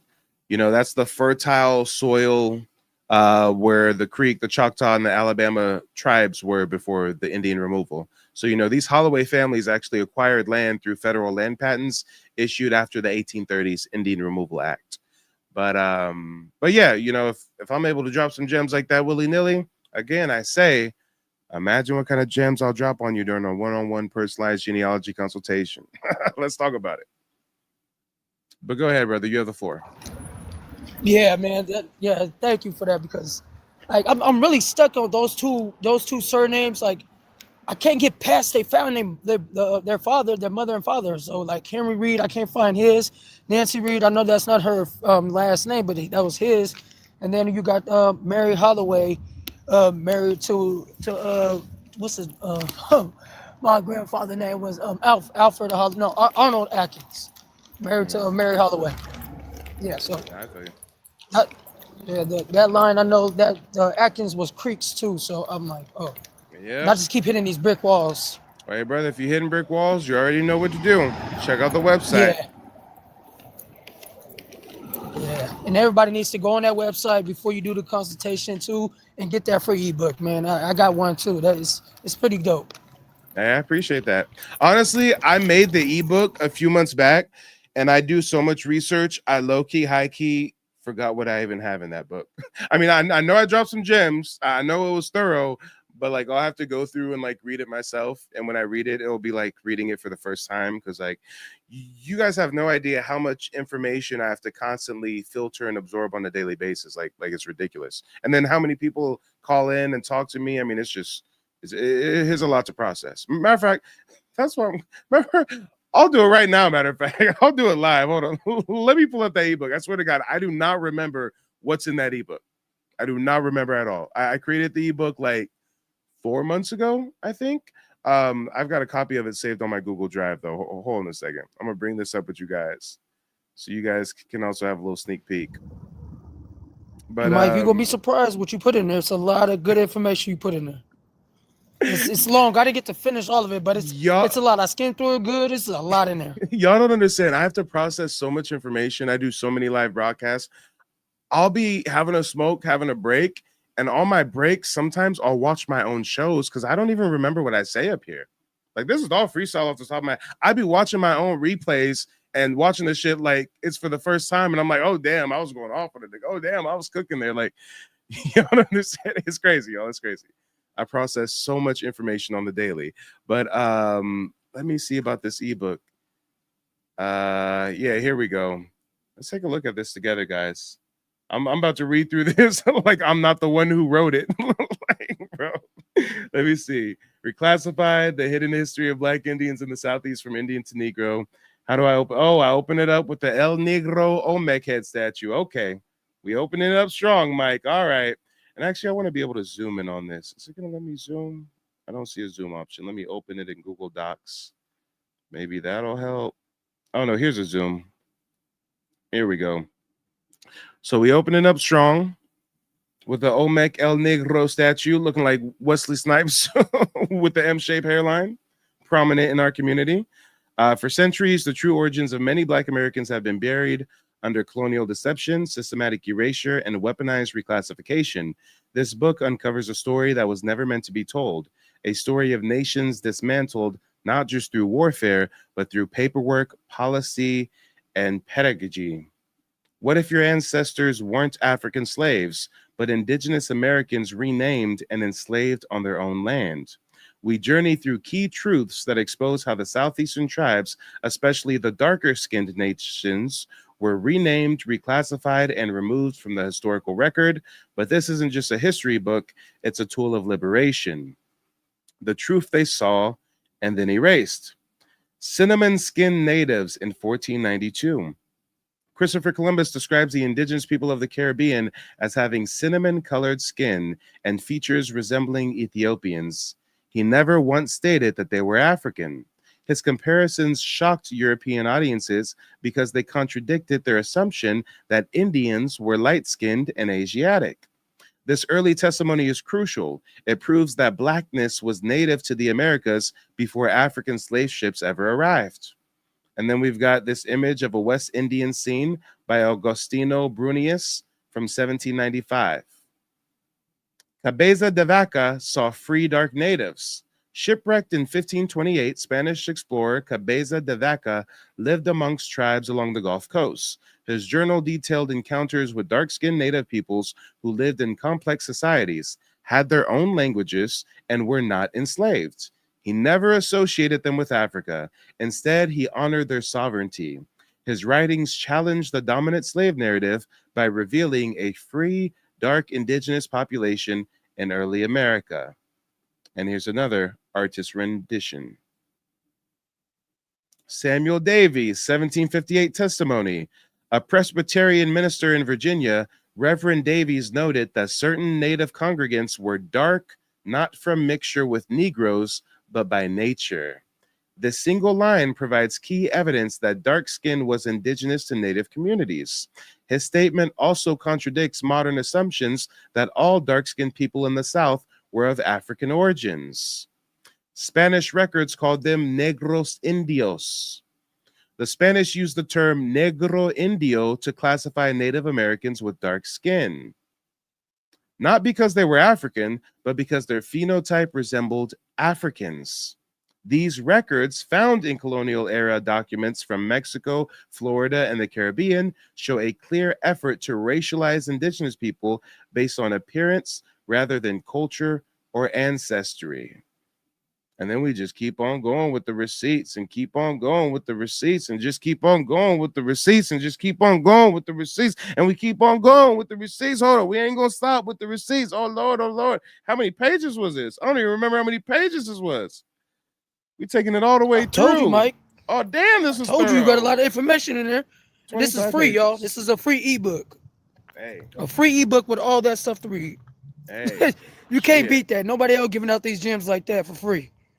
Like when I seen them, I'm like, ooh, oh yeah. That's why every time I see you on Mike, you get on live, I gotta get on here. I gotta get on here. Cause he cool peoples. Just don't be talking that dumb stuff. Don't, you gotta come with some type of knowledge. And you gotta come with some type of knowledge. And I didn't get to hear that guy that you guys had on before. And if you say the Moors come from America, that don't make sense, bro. That's maybe if you talk about the MUURS, that still was different. He said some real dumb shit. First, he said Moors don't come from Africa. Then he said that Africans were never sent to America as slaves, that they were pearl divers that were shipwrecked. What the hell is... Are you talking about the story when we jumped off and they didn't want to be in bondage? No. Pearl divers. That's a pearl diver? Yeah, right. That's a pearl diver. Like, you ain't finna take me over there. I'm good. He was up here not making no damn sense. He said that Africa doesn't mean Africa. It means a land with no treaties. That's not even what... Lord, he didn't even research that either. Yeah. Like, because I used to think, I was like, oh, we come, they said we was from Africa. So I dive into the Moors because they didn't want to talk about how strong the Africans was with their kingdoms they had. So I dived into it, but I didn't feel it in my spirit. And then I started diving back into who I am of America. I was like, something ain't right. Why we always getting messed with over here so much? And everybody else is coming over here, taking our land. They got the Chinese community, Chinatown, Koreatown. Where's our town at? The whole Americas is our town, and we've been occupied since 1492. That's 100% correct. But you got these fools that don't want to believe that, and then we still can't even build a miniature community that we have. And then when we do, it's going to be, we actually have plenty of times, and they destroyed it. So I can't even say that. They destroyed it. They flooded it. They make a dam. They turn it into a lake. They make a freeway that runs through it, et cetera, et cetera, et cetera. Take our ideas, like the guy that invented the first electric car in 1898. Then they made the YT guy say, they gave him full credit, say, oh no, he just came up with some of the ideas and helped out. He didn't invent the technology. Yes, he did. Y'all didn't invent nothing. The first woman to come create GPS was a melanated woman. Shit, it's always been us. Hey, there was a black man called Charles Frederick Page. He was the first person to create a flying machine before the Wright brothers. But guess what? He went to ship his flying machine through the train to a fair to show it off, and it went missing. He was born, and he was born in slavery. He was born in slavery in 1864. He taught himself how to read, how to write. He worked as a timber contractor and a cabinet maker. And he designed a twin balloon airship lighter than an aircraft. He even got a patent for it. If you guys want to look up his patent, it's US 817442A. On April 24th, 1903, he got this patent for his design of a double balloon system with a rudder, a gas motor, etc. His patent was granted on April 10th, 1906, just ahead of the Wright brothers' patent on their airplane in May 22nd, 1906. He built a full-scale model which was to be exhibited at the 1904 Louisiana Purchase Exposition, but the craft was reportedly stolen in transit and never recovered. It's important to note, though, his machine was an airship. It was lighter than air. It wasn't powered heavier than air, like the airplane that the Wright Flyer created. But either way, we've got a man born into slavery, teaches himself to read and write, becomes a cabinet maker, designs a flying machine, gets a patent on it a month before the Wright brothers, But in school, I remember vividly them teaching us about the Wright brothers, and they never taught us about Charles Frederick Page of Pineville. And here's another thing that we did so amazing when they supposedly had us on this land, as they took our land and had us working for them, I guess. But anyways, they was picking cotton. They said, well, we ain't cleaning this cotton by hand. I'm about to make a cleaning machine for this. And then we invented that. Yep. The cotton cleaning the cotton machine. gin, the all of it. Yeah. It's always been us.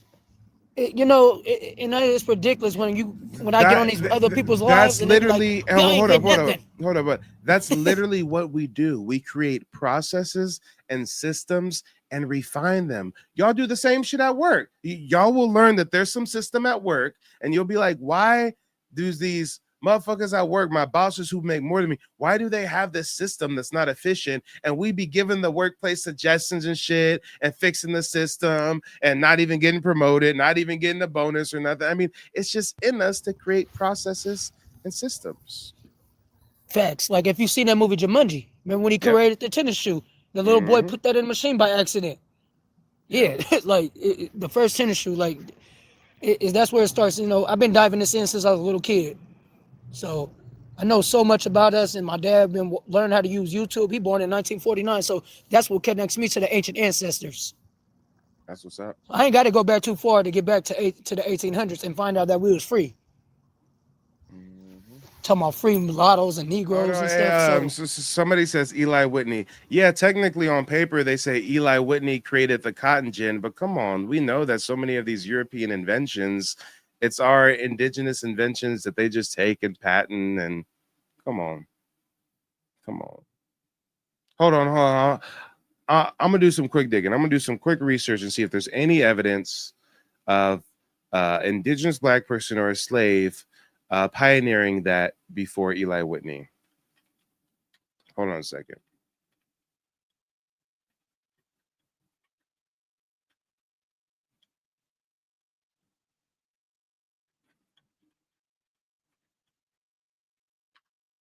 Let me see. We do some quick research here on the fly. Doing some quick research on the fly.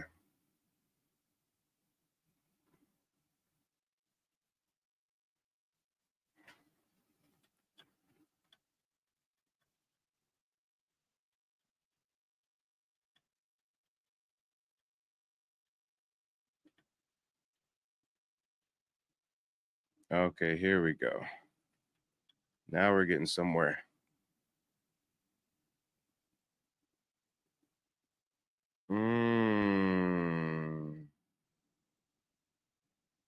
Okay. All right, I got it. So no, Eli Whitney can take credit for the cotton gin. Well, we do have those. We have George Washington Carver. He was an American agricultural scientist. He developed crop rotation methods, soil improvement techniques, and alternative crops such as peanuts, sweet potatoes to move farms away from cotton monoculture because, you know, they were destroying the land and creating dust bowls and stuff because they kept over cultivating cotton instead of rotating the crops like indigenous tribes always did. You have the Coleman Manufacturing Company, founded in 1897 in North Carolina. This was a significant Black-owned textile manufacturing. This was directly tied to cotton processing and fabric, allowing indigenous Black Americans access to industrial roles in the cotton/textile chain. Okay. So yeah, we're definitely pioneers when it comes to agriculture, cotton production, cultivation. But when it comes to actual patent records, Eli Whitney holds the patent on the cotton gin. Absolutely. I think the problem with us was we was like trying to just make things for everybody, and then like they always make that joke saying we invented this and they created this bill, they created that, you know what I'm saying? Like we created the electricity and then they created the electric bill. Exactly. Your traffic light was invented by a black man, so like everything that we see today was mainly invented by us. Like everything else that they say it wasn't, they probably stole the idea and took their idea. Absolutely. Well, hey, brother, go ahead and give us some closing remarks, and then I'm gonna wrap up this broadcast. Well, everybody, I suggest everybody just do your research and stay positive and don't let nobody take your energy. At the end of the day, we all got to find the truth about our own lineage and know where we all come from. Because at the end of the day, we got to just find out who we are and just stay positive, you guys. Have a blessed one. Hey, till next time, brother. Thanks for calling in. All right. Well, ladies and gentlemen, boys and girls, I'm going to pack this cone while I see if we have any more callers that want to call in with a buzzer beater. The folks on YouTube say they've been tuning in for a while. Infamous Fader been here for 2 hours. Shout out to Infamous Fader. Drop some gems on us. You're going to have to call in again in the future, brother. GJ been here for 66 minutes. Infamous Fader said, I learned the Moors are absolutely clueless on their origins. Yeah, that part. He said, the Moor guy sounds like a dumb, street smart nigga. Yeah. Most of them were, yeah. A lot of them, they were locked up, did a bid in prison. They learned about some Moorish Muslim Hebrew shit. And yeah. Tuqua says, I don't count the time, but at least 2 hours. Black Mamba says, good night. Well, hey, good night. But before we wrap up, I got to pack me a cone, y'all. I got to pack me a cone. Let's talk about it.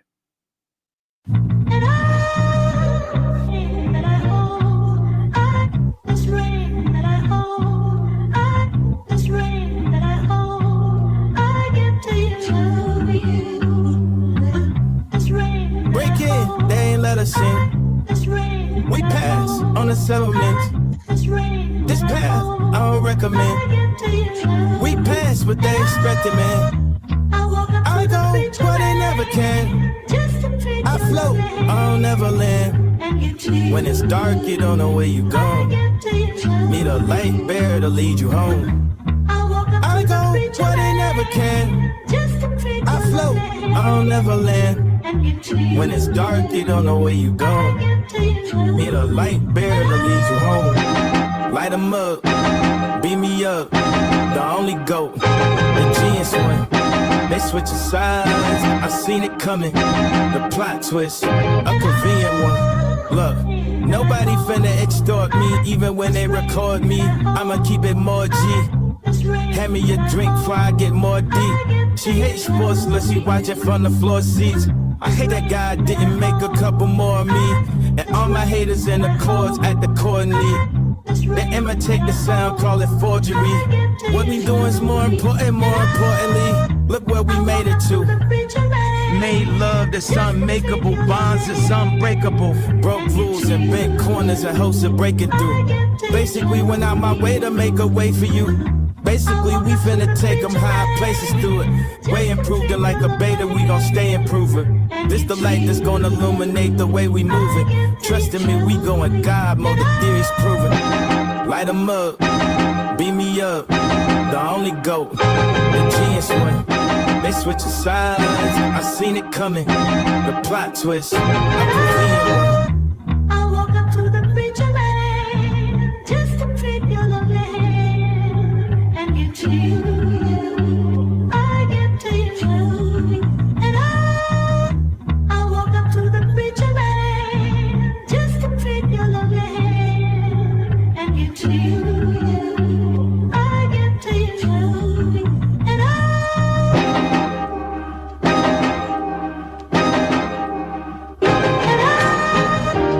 walk up to the preacher man just to pick your love hand and give to you. I give to you. I walk up to the preacher man just to pick your love hand and give to you. I give to you.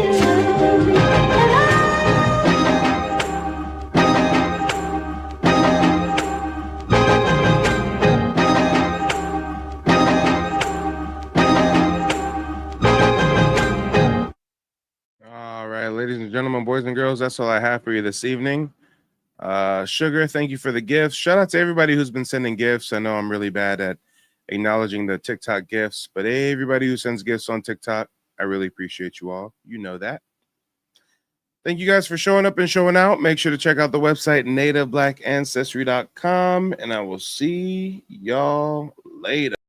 don't want you to remember this. You not no slave, you indigenous. Fuck how they painted them Indians. You went to war with the French and the British men. Quite frankly, you was kings, Merovingians. They took the women and men, made them prisoners. Raised up the children to worship their images. Set up a lab to the genes and they mixed them. And this shit get way deeper than your pigment.